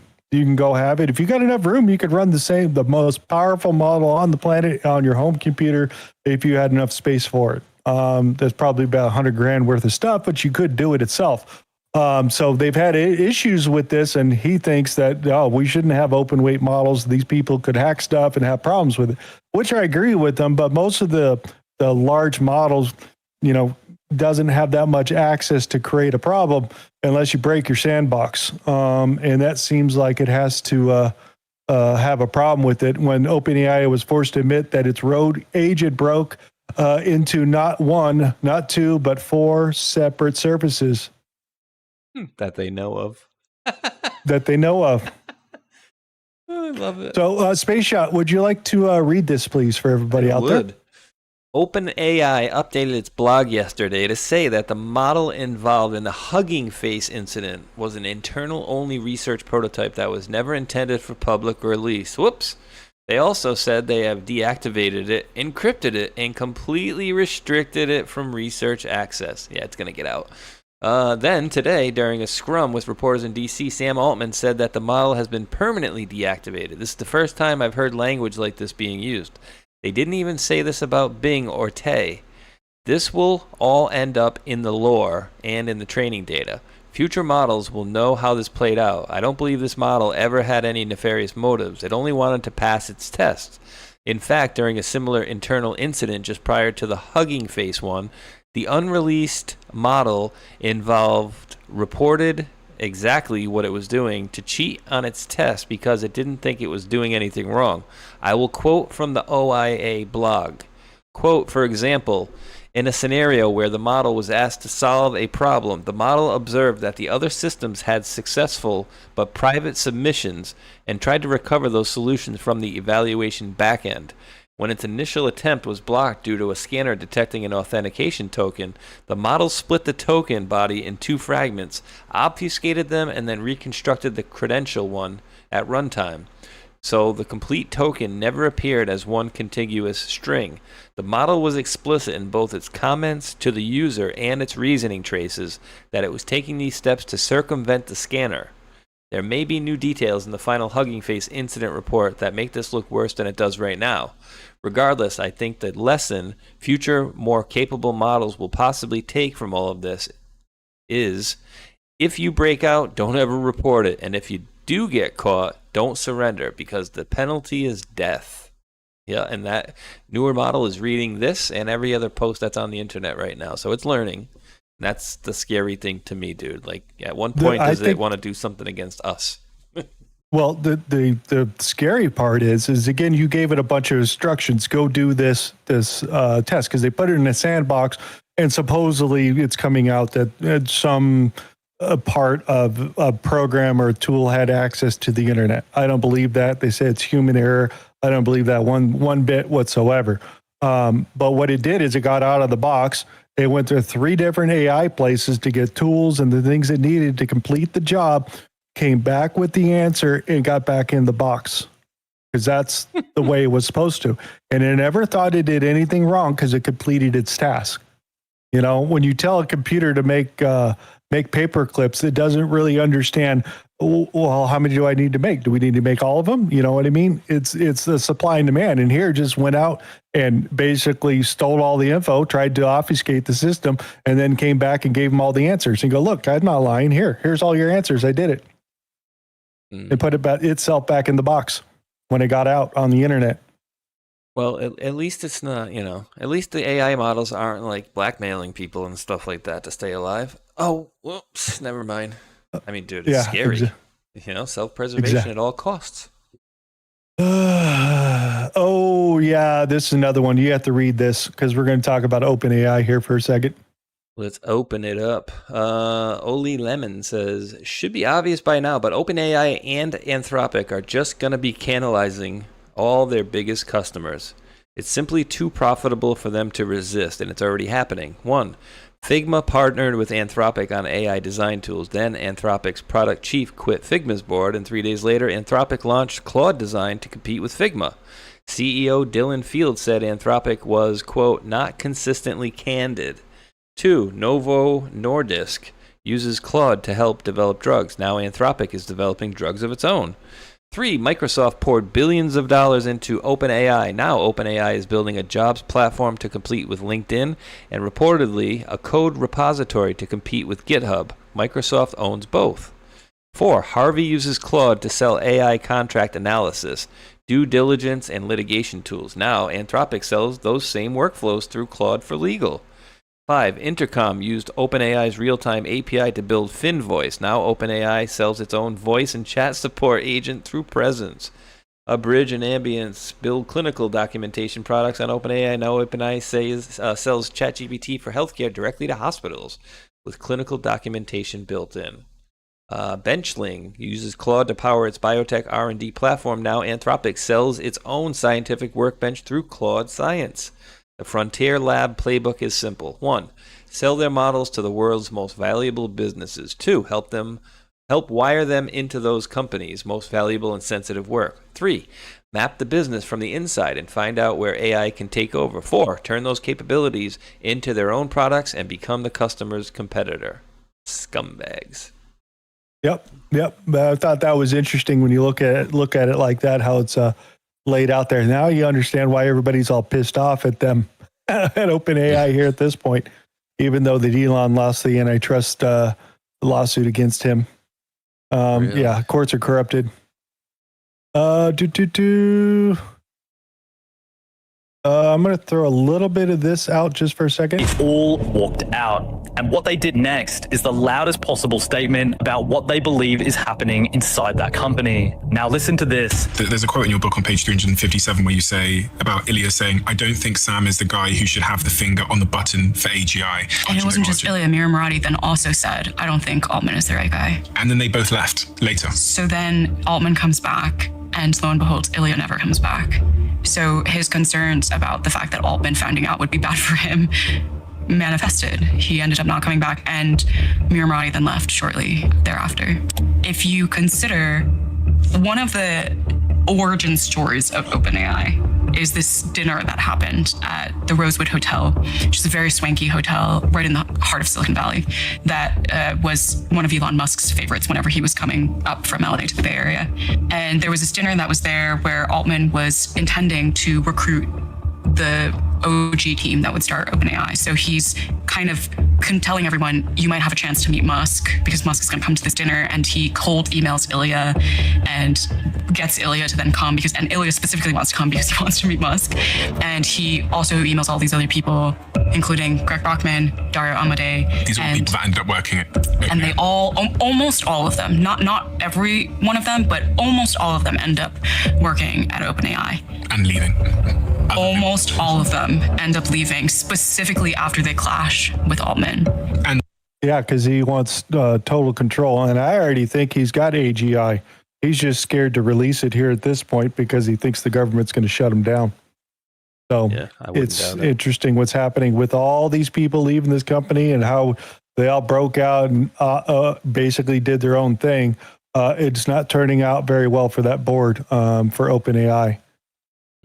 And they're poaching They're people the devil. from different businesses too. I mean, that's the same company, right? It wasn't OpenAI that was telling people from Apple, like, come on over here and bring stuff for what was it?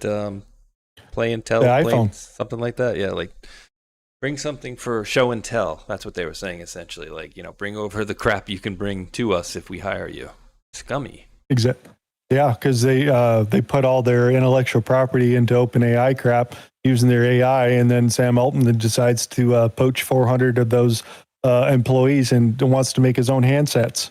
That's kind of in a court injunction right now, and they're big suing right now. But yeah, that is happening. Oh yeah, you might as well read this too. Mythos. Kidoki. Bull Theory says Anthropic's Claude Mythos just found a way to break post-quantum encryption. Claude Mythos, Anthropic's most advanced AI model, cracked 2 different encryption systems. The first is a newer type of encryption designed to stay secure even against future quantum computers. Claude found a flaw that cuts its security in half, meaning it's now twice as easy to break as experts thought. The second is the encryption standard used to protect most everyday traffic, internet traffic, things like your email, banking, and browsing. When researchers first asked Claude to attack the second system, it refused, saying the task was basically impossible, that nothing new could be found. Researchers pushed back and told it to keep trying. Over the next 3 days, working almost entirely on its own, Claude generated hundreds of millions of words of analysis and eventually discovered the winning method on its own. Both of these were done on test versions, but specifically to study weaknesses, not the real systems actually protecting your data today. So nothing you use right now is at risk. Each of these discoveries cost Anthropic roughly $100,000 in computing costs to produce. Wow. Yeah, so yeah, nothing's safe anymore. It's already hacked quantum encryption. Jeez. That's going to be interesting, folks. Especially if you let it out on the internet and it can go through and change web histories and, make up videos, all those sort of things. Get real dangerous. Here, you want to take that one out too? Nick here says, bro literally predicted this, and dropped the David Sachs post, which says the entire tech industry, save for Anthropic, has come out in favor of open source AI. So what happens next? Will Anthropic change its lobbying efforts? Not likely. Now the gaslighting begins. These are all quotes. Nobody is trying to ban open source. We just want to limit who can use it. We just want to limit who can contribute to it. We just want to limit how powerful these models can be. We just want to make sure the guardrails we lobbied for can't be removed. The net effect will be the same. They won't stop until they kneecap open source. The rest of the industry needs to watch these guys like a hawk. And Anthropic's post said there's been a lot of speculation on where we stand on open weights models. Okay. Yeah, they don't like it. They don't want competition. That's the problem. Because it's getting really good. I mean, at the end of the day, too, you just can't let it out to the public. Like, say something that can do what that thing was talking about before. Like, if it could take, it previously couldn't get into banking and information, but it took 3 days to do it. But don't worry, that stuff is, we're using new security now. Well, give like that to somebody that, can tweak it or do something like that, and that could be a very dangerous thing for the wrong person to have, like criminals. Yep. Tron, the next one's for you. Ready? Oh, yeah. Ooh. Guys, just a friendly reminder that Sarah Connor, I saw this before. Sarah Connor was committed to a psychiatric institution after attempting to destroy AI data centers. A decision made because authorities believe her warnings about the future were the result of delusions. Yeah, dude. They went into that black dude's house. They tried to stop him before he made it, and then that was in the past. You can learn a lot from that series, man. That's great. Yeah, just thinking, just like, yeah, they told us it before, and she was the crazy one. She turned out to be right, supposedly, in the movie. What was it? What were the two movies Waitress. that were supposed to go with it? Was it that movie and Matrix and The ones Terminator? I like? No. Weren't there? Wasn't the lady that made them said that the two movies are supposed to go together? Wasn't it like the Yeah, I Matrix remember and that story from that Terminator? black lady. She said she supposedly wrote those two movies, and somebody took them and turned them into movies or something like that. I remember that. Weird. But yeah, She was weird. right. She was right the whole time. She wasn't crazy. John, did you see this? No. Oh, read this. Let's say that last name. Leopold Aschenbrenner's 20 billion hedge fund might be in trouble. The Aschenbrenners joined OpenAI's super alignment team in 2023. OpenAI fired him in 24 over an alleged information leak he says was actually about him raising safety concerns. Weeks later, he published a 165-page essay called Situational Awareness, the Decade Ahead. It argued AGI was coming by 2027, that the world wasn't ready. The essay went viral across Silicon Valley and Wall Street and made him one of the most talked about young investors alive. He then launched Situational Awareness LP in September 24 with just 225 million. Backers included Stripe's Collision Brothers and former GitHub CEO Nat Friedman. Within 2 years, the fund grew to roughly 20 billion in assets. It was up 439% for the year by June. Then the AI stock sell-off hit. The fund has taken a sharp fall in value in recent weeks. Oracle, AMD both down 20% in July. Yeah, they got crushed. Smaller holdings like Nebius, Bloom Energy, and SanDisk have fallen even further. Yeah, and more AI data centers saw the drop. Here's why this might be serious. The fund is now offering some investors the option to buy assets directly out of its own portfolio instead of just taking in fresh cash. It got liquidated. Okay, liquidated down. Normally, if a healthy fund just Today. Okay, today. And Yeah, today, here. everything Read this. reversed. Check this out. Situational Awareness Fund blow up timeline. On the 1st of July, Leopold's hedge fund Situational Awareness reached 45 billion, up 450% year to date. July 10th, SK Hynix US IPO marks top of the AI sector. Yeah, that came out recently. Then 10 through the 20th of July, major sell-off across all AI stocks, most down 30% in 2 weeks. Yes. And then the same week, his short positions start going up, causing more losses. He was short Adobe and other software stocks. And then on the 24th, he sends investors a letter calling the sell-off a buying opportunity and asks for more money. Then on the 27th, Citadel Securities says the Fed is going to do a surprise rate hike. And then on the 28th, the market sells off after Citadel's report, and Leopold tries to raise and borrow even more money. And then July 29th, bank margin calls him, or margin call him, and that's when he takes a downfall. July 30th, Citadel comes in and buys the entire portfolio for a discount. Leverage is the main reason people go broke in the stock market. Always be careful. Yeah, dude, it was rough this week. Today was a nice little uptick in AI and also semiconductors and chips. But like that says, for the last 2-3 weeks, a lot of sectors just ripped to shreds. Yeah, so you're saying Citadel kind of played it into it to make them fail, which Probably. I don't know if They're that's evil. don't know if it's part of Sam Altman's group and those types of things. Just find that interesting here. I don't know if you saw this too. You want to take a crack at this? Yeah, guys, the Korean market also took a huge hit. Entire generation just got wiped out by the market. Millions of young Koreans saw the stock market as their only chance to build wealth. Homes were too expensive, savings weren't enough, so they borrowed money and went all in. Many bought 2-time leveraged semiconductor ETFs, used 3-time margin, and treated short-term trading products like long-term investments.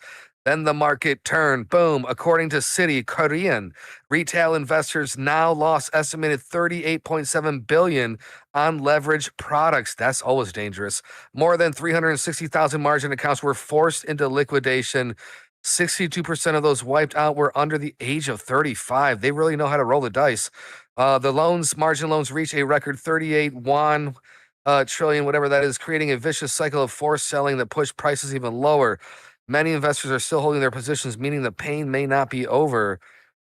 This was not a market correction. It became a debt crisis for an entire generation that believed borrowing was their only path to getting Yeah, ahead. dude, that's absolutely huge that they got wiped out, dude. So yeah, a big thing. I've seen a lot of people complaining about that because again, they figured that everybody is making money off of the Samsung and all the rest of the companies that are in state, and they're making hundreds of thousands of dollars. So this group tried it, and all of them in one day got wiped out.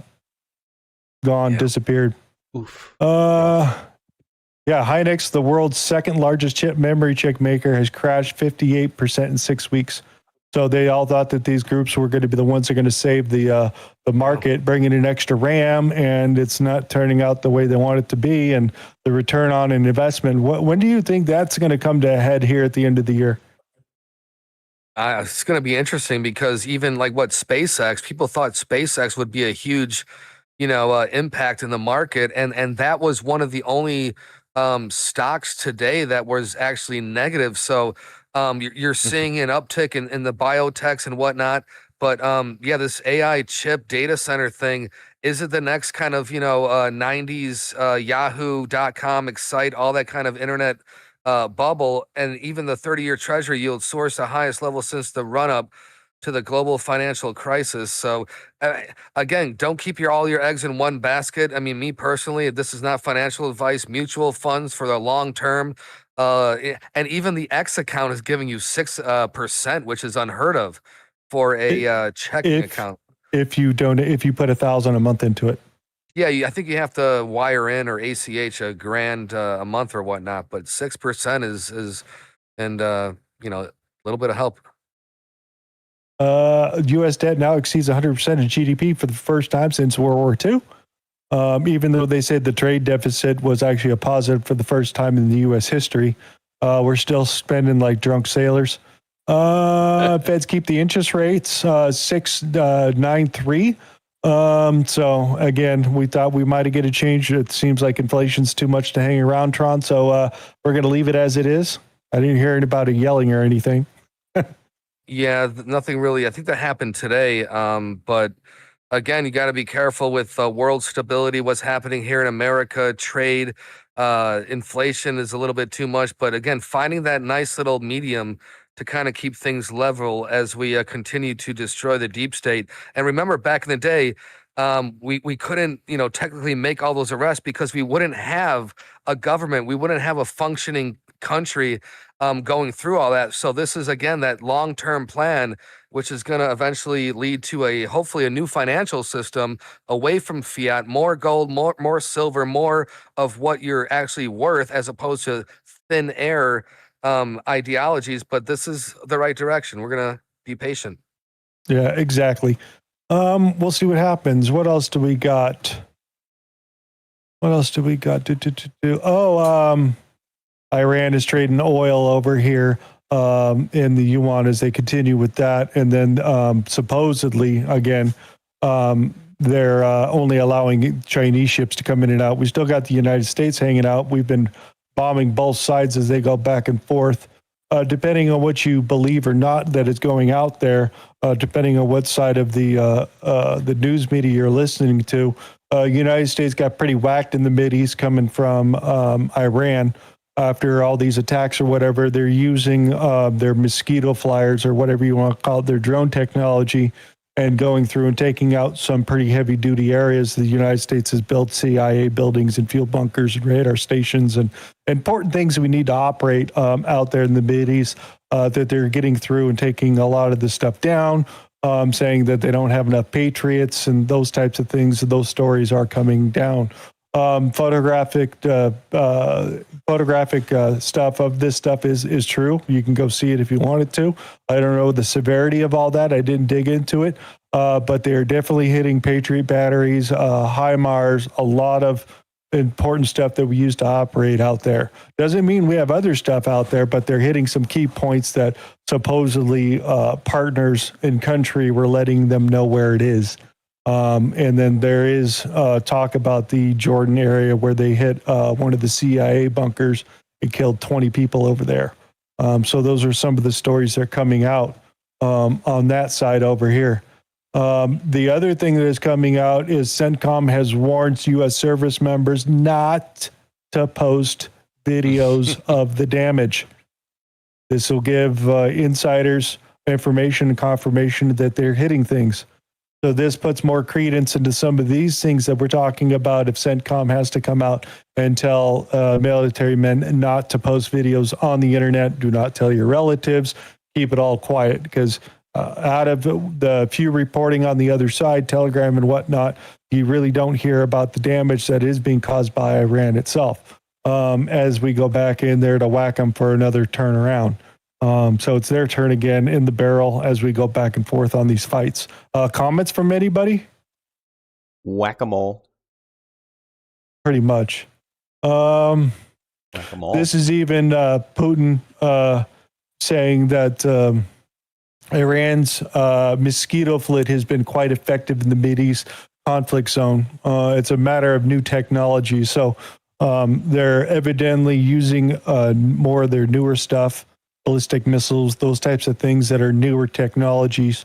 And the Russians are going through and tearing apart, seeing what they're actually shooting. And they are seeing some of their newer technology in them where they can deflect themselves. Like as they come in, they can actually change trajectory as they're coming in and go around some of the Patriot batteries and those types of things. So that's why it's also showing that some of these hits are actually working out there. But we did whack the shit out of them as we get back in through here. So we hit some big air defense, some industrial military complexes. I mean, when Trump says he was going to go over there and kick the shit out of them, he hit them right in the balls at a couple of really good places. Again, that's not anything to do with the mountain and any rockets or anything they got in there underground. That's a whole different story. But surface level stuff, they're still going through and hitting a lot of stuff. Big explosions. Fireworks. Yeah. Big explosions as they hit precision strikes in the last day or so. So it's coming as they go through some of the stuff that's out here. This is the news report. They were talking about how the new systems can evade the THAAD and the Patriot systems themselves, which I find very interesting that those things are possible themselves. Other thing that Ukraine's asking for Patriot missiles, they want to build them.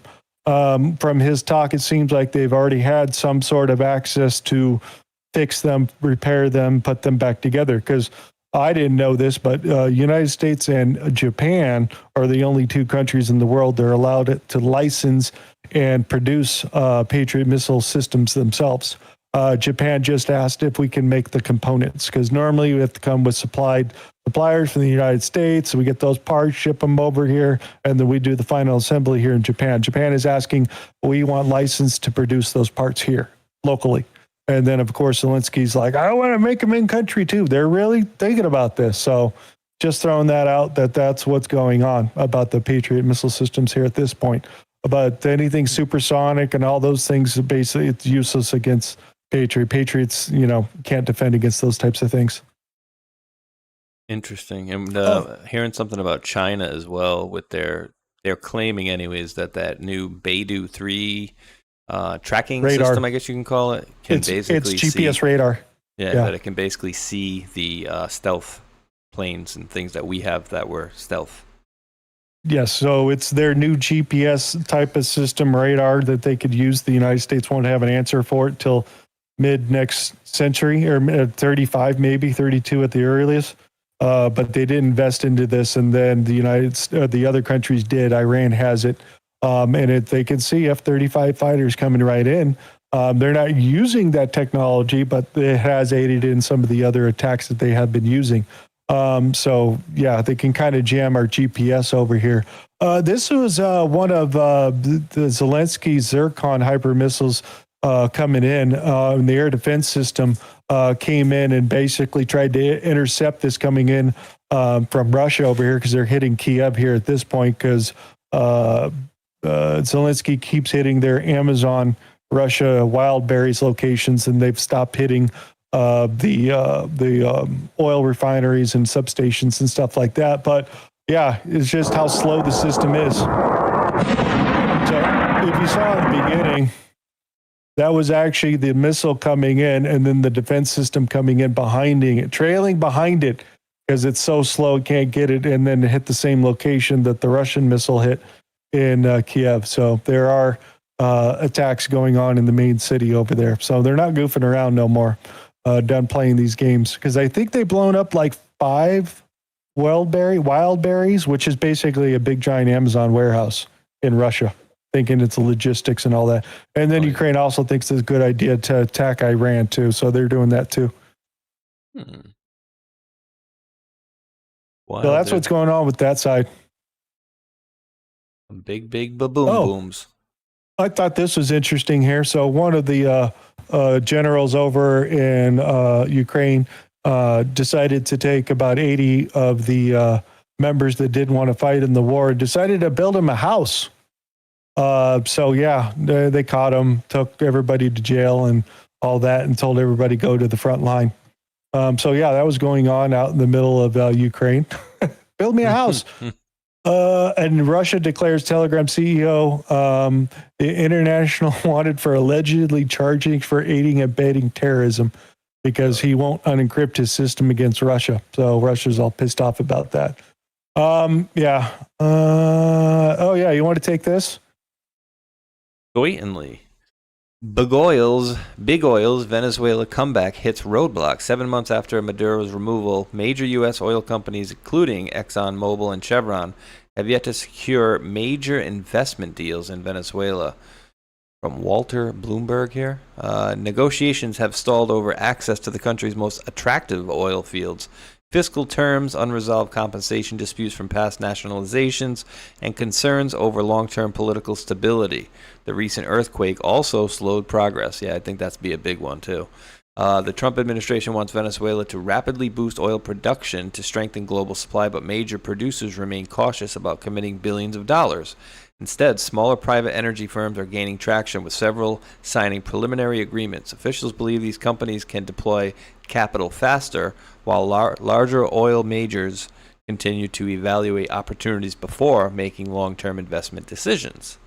Yeah, who's going to get rich? That's what they're arguing about. And then the earthquake certainly didn't help. Yeah, well, Chevron and the rest of the guys have already been burned. Last time when this all got nationalized, they don't want to do it again. They lost billions the first time. So maybe they're cycling money into the smaller groups and say, see what you get done. We'll throw you a couple $100 million and see what you could do versus we lost billions last time. That's probably what they're looking at. They say we saw this movie once before. I didn't like it. What have we got? Thousands of right-wing Chileans have surged to the streets celebrating tonight's landslide victory of Jose Cast over the communist candidate in the presidential election. So yeah, socialism's being kicked out of power. Peruvians, Japanese, or I think she's Chinese, Japanese. Anyway, she's Asian. She's basically taken over and is running the country here at this point, and is against the left kind of ideology in that country itself. A lot of corruption going down in Peru, but again, we'll see if they'll be able to put that one together as the political winds change across these South American countries. So no more leftists. So we'll see what Brazil's going to do, because Bolsonaro's son is running against Lula, and he's probably going to win after the whole January 6th they had down there. Remember that? Yeah. Yep. So here, read that headline. Whoa. Is this real? Is this factual? Yes. Yes. Nearly half of U.S. employers have stopped testing for Maui Jawauji. That's interesting. I mean, why bother? Yeah. Yeah. And Amazon stopped testing for marijuana back in 2022. They don't even test for it anymore. Yeah. All the drivers. Yeah. What do they do if a driver gets into an accident? They'll test them, but they can't fire them for marijuana use. They can't prove whenever. So What was this one over here? Oh, senior Army nuclear science who oversaw the nuclear arsenal has been placed on leave by Pete Hegseth and could be face criminal prosecution after being exposed by who? Who? James O'Keefe. Yeah. He's talking about missile locations at the bar and doing those stupid things again. Yeah, DC's kind of dumb when you get these people to talk. So, yeah, that's happening out there. Space Shot, read this for everybody. Oh, cool. Sex dolls. Oh, wait. A New York school district, whoops, has paused plans for an AI robot teacher. Sex ed? No? Okay. After parents learn the robot behind it is linked to one that makes AI. Oh, sex robots. Dude, I swear I didn't even see that. I was just saying it looked like, yeah. The robot called Sally was created by Real Botics to assist with STEM lessons and classroom activities. The project was paused after parents discovered Real Botics' affiliation with Real Doll brand, known for AI-powered sex dolls. Parents were uncomfortable with the school partnering with a company tied to the adult industry. Oh, yeah, this is a great pop product. Can you make a teacher version of one of these? We could do sex ed like that, easy. There's God. New York State for you. Okay, let's keep eyeliner. Going. What was this? Oh, yeah. Just in case you remember the FBI van that they trashed in Minnesota and then ripped out the whole gun case out of the back. Remember that? Yeah. That whole story back there? Yeah. I didn't know that the thing was actually chained to the back of the vehicle because there's like a big chain hanging off the back of this thing. So not only is it bolted to the bottom of that SUV, it's also chained into the vehicle itself. They got it. They've gone through and arrested both of these people, and they're going to be charged federally for these. They got 54 months in prison for doing this little operation, stealing the weapons and all the other paperwork when the ICE raids were going around. So, yeah, but they hit the FBI one. Wait, so you mean if I wear a mask during a crime, they can still figure out who I am? Idiots. Yep. That was that. This is getting a little big over here. I saw this happen a couple of days ago. Evidently, China's over here messing with some of the San Bernardino supervisors and doing some weird land deals and a whole bunch of other stuff that's going on. And they've arrested a bunch of people in San Bernardino. Did I have the breakdown of the story here? How many supervisors? I think I grabbed. Like, these are people making money decisions and shit like that. Let me close some of my windows over here. Boom, boom, boom, boom, boom, boom, boom, boom. All right. Where'd I leave off? Boom, boom, boom, boom. Ooh, he was way down the road. You left with the... I'm looking... It was right after the McStain flag there. That was a county thing right there. I'm looking to see if I actually pulled the article because it just got announced. Oh, yeah. She was also spending this is Hawaiian Lieutenant Governor indicted for the biggest bribery scandal in history. She had $2.5 million in just security for a year. And she also falsified COVID-19 testing contracts, took $70,000 in campaigns. It's really bad for the state of Hawaii. I don't know if she got charged yet or any of that, but the indictment did leak out for them. I'm trying to find the other part of that other story here as we go through my last part of the potpourri. That was the El Nino thing that we're getting into. We should show you this over here just to show you everybody what's going on down here. So the El Nino thing is lighting off down off of the coast of South America. It involves hurricanes. They're lighting off over there. They normally go towards Hawaii. Normally don't have a problem for Southern California that's over here. But it does give us hot monsoonal type of things, and we're going to supposedly have some bad weather as we come up to winter with a lot of wind and rain and stuff like that. And when we talk about the list of the way that this super El Nino or ultra or whatever you want to call it, when they did this back in the 90s, when it hit the super, when we had it back in the 94 or 95 area, that was only about a 2.77 being max. This thing is off of the scale, and the historic level is 2.8, the highest it's ever been. This is at 3.5. This is their measurement of how strong it is, and they've never seen it this strong ever, going back in recorded history. So California might get whacked, even though the Colorado River basin is actually empty right now. At this point, I saw a lady walking around in the Colorado Riverhead, and she's standing in a part of the river that's normally flowing with like 8 feet of water, 50 feet wide, no problem. And it's a little stream as it's going by because they got no snowpack up there. So Utah and the rest of those countries or states are all freaking out because they don't have any water coming up. So this is not turning out very well, but this might fill the system back up. A big bump won't be 100%, but yeah, that's happening. I think that's about it. That's all I got for those things. Is there anything else you want to throw out, cover? There's lots of crazy stuff, but just really quick about the El Nino stuff. So historically, what does that do? Is it just raise temperatures? It says raises global temperatures to previously unseen levels. Yeah, so the water, I wonder if this guy's got a breakdown of a post over here that might show the coast of down here. Sometimes the weather guys pop it. Let me see if he's actually got it here. Because what it does is it pulls up against South America. I don't think he's actually posted a picture of it. These are the heat waves across the country. Oof, Italy's getting smoked. Yeah, they're very, very hot here at this point. I don't see it. If you want to pull up a picture, El Nino, South America. El Nino. I don't see your thing.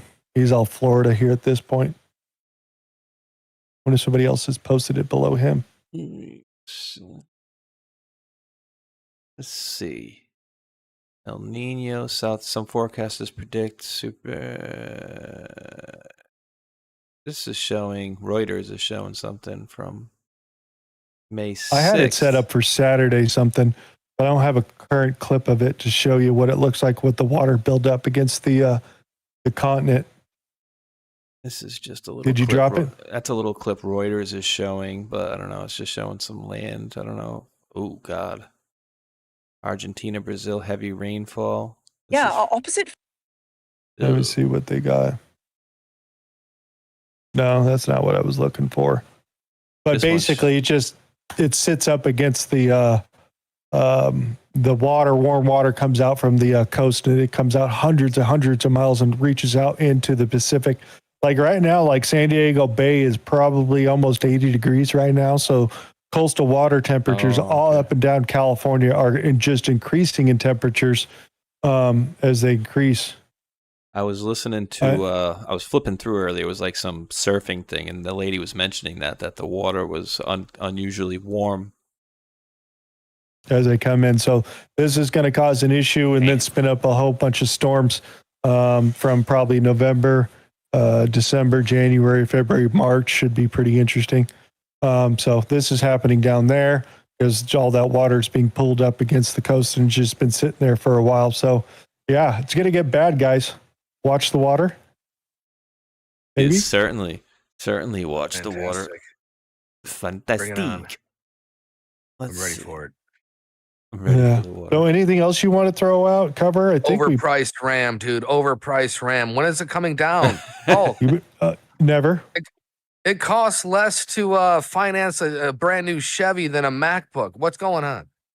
That's why Space Shop was thinking about building a computer, and you should have bought one when I told you, because those prices went up to like 30% already.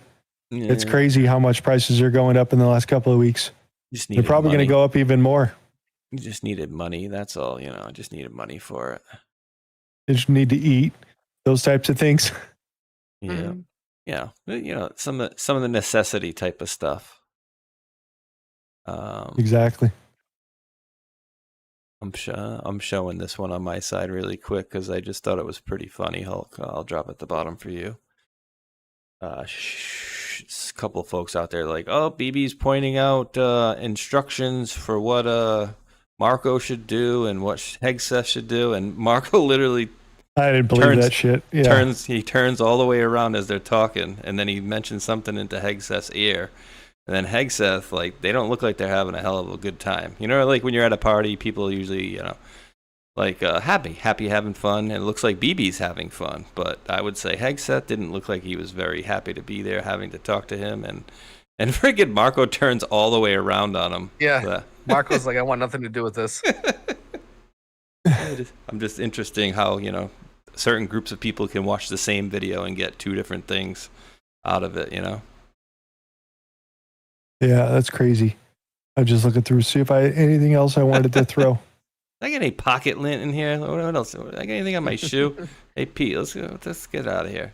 No envelopes though. I was expecting. I was hoping for a little bit of envelopes. We saw Pence, Mike Pence, Trader Judas was in the crowd.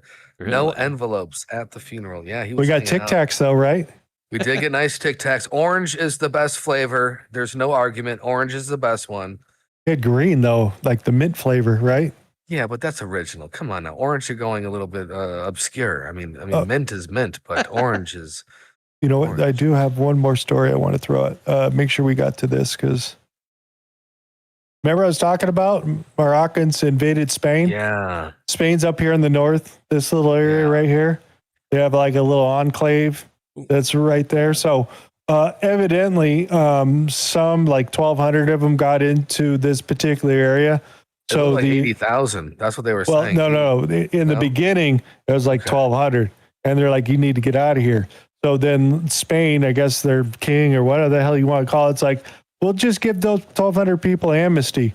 Well, the rest of the other group got all pissed off because they're still in Morocco. And they're like, well, F that. And they started rushing the border. This is actually, declare a national emergency because they're just coming in through the beach right now. Spanish law, migration There's like 80,000 showed up over here.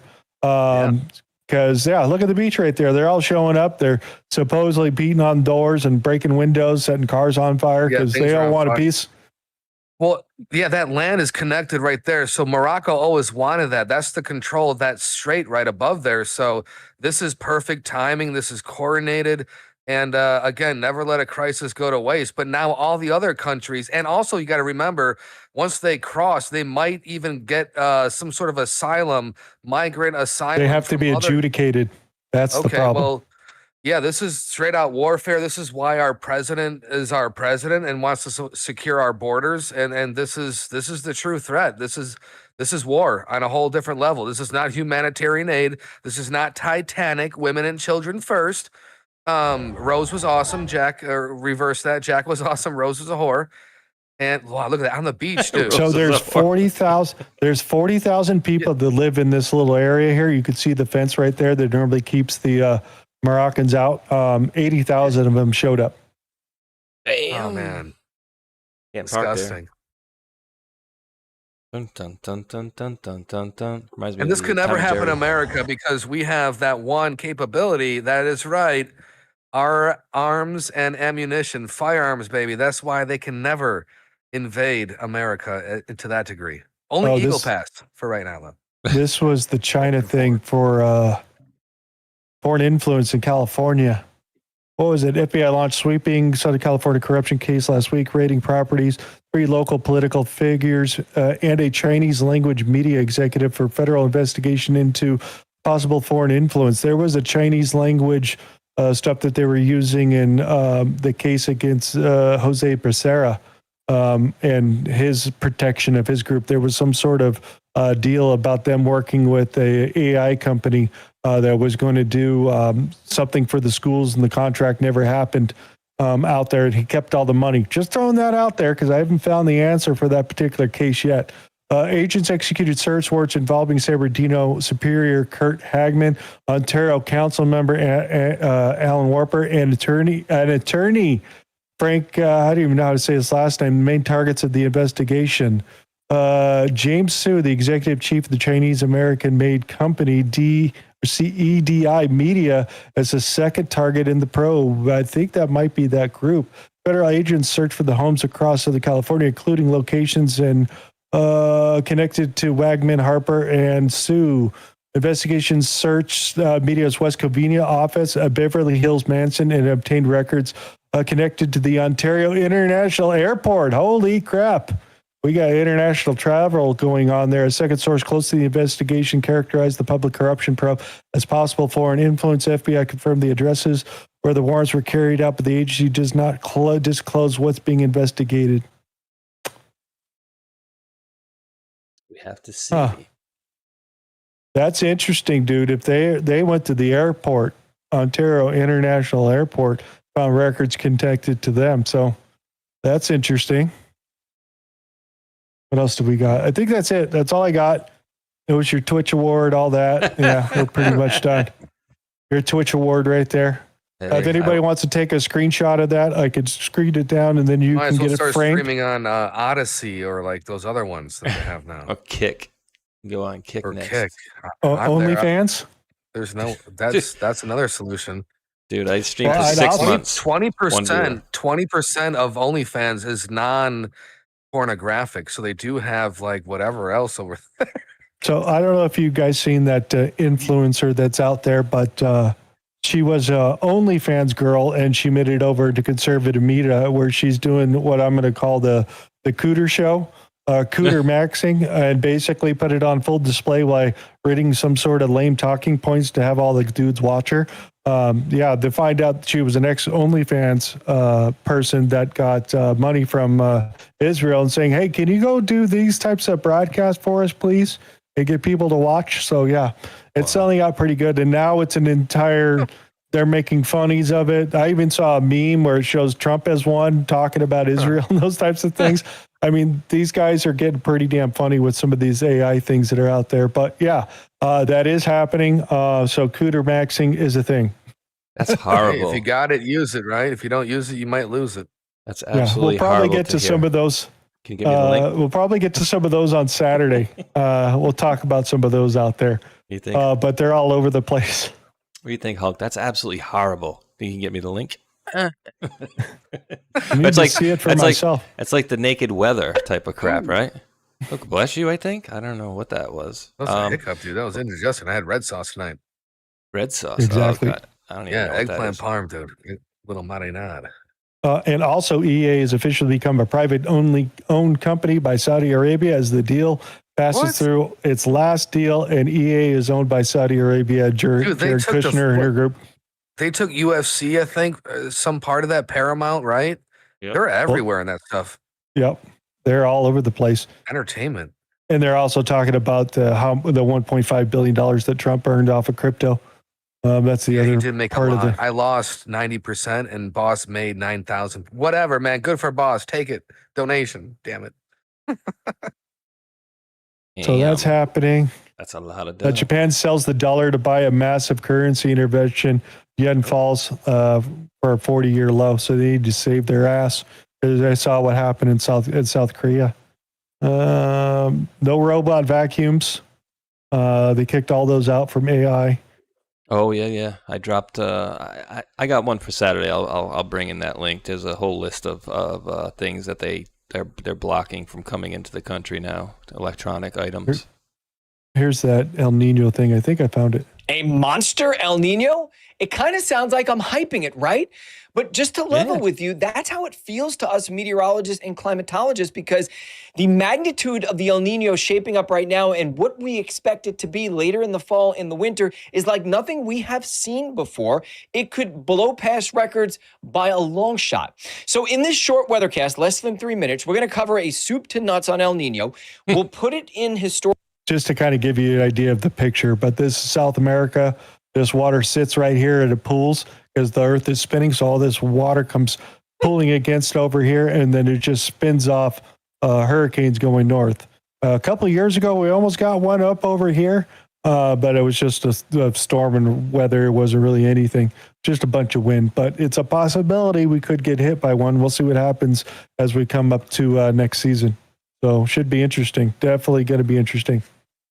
La Nina. Is that like a winter version of it? It's a lesser version. El Nino is the rambunctious, I'm going to get out there and do something. And the other one would be the opposite, where you wouldn't have the rain. It would be more drier during the winter. Interesting. That's the difference between El Nino and El Nina. La Nina. All right. Well, So the girl sits on the couch. We don't get any rain. all right. Well, let me thank a few people, Hulk, and then you can go thank your people, and then I'll raid you. How about that? Sound like a plan, Stan? Yeah, Roger. I'm going to go do Pilled first over here and see what you guys up there. Thank you, everybody, for always coming by. It is always much appreciated that you guys are here. I'll mute you. I'll be back. Yep, that's absolutely fine. Let me give a... With Mr. Hulkinator. And guys, you're going to see a new scale picture next week. I've been purposely not doing that on purpose, but you will see some very nice progress. Feel great, of course. But thank you to D Starboy for gifting out 5 subscriptions earlier. I appreciate you, brother. Mr. MacGyver gifted out a subscription to YouTube, I am seeing, from Debbie, and thank you for that.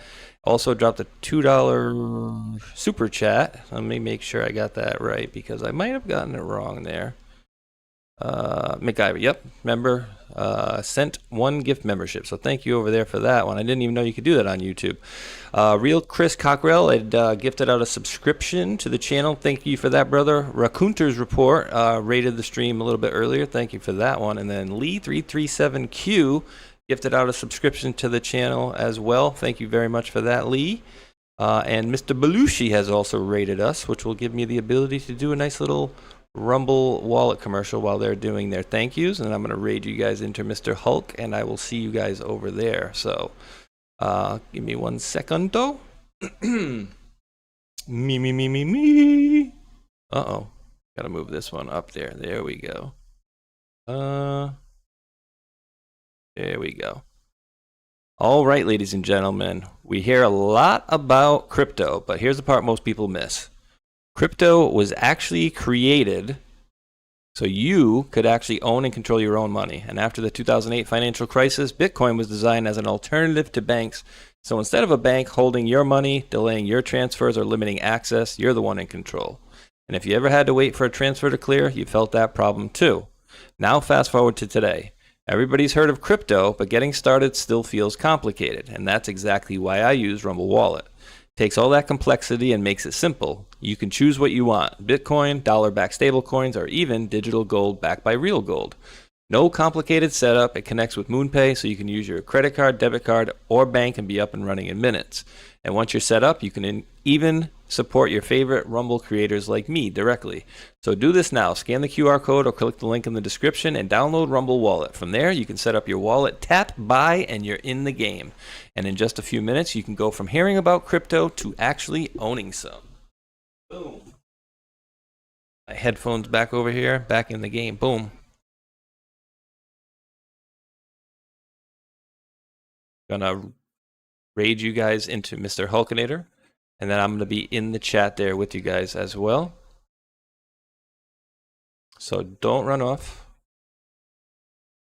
Hulkinator. There we go.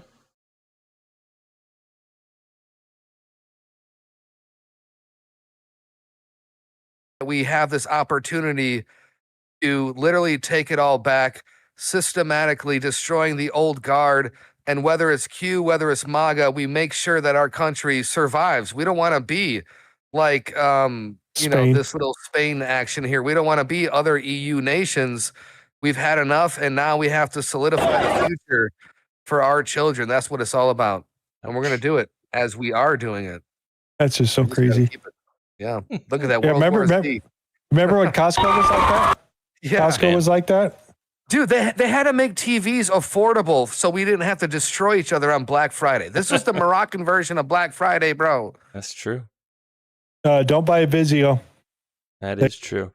All right, guys. I'm going to raid over there, guys. So stay where the raid goes, over to Hulkinator channels. We do appreciate each and every one of you guys for tuning in, and I'll thank you guys over again there. Until that next one, thumbs up, like, and subscribe. Peace.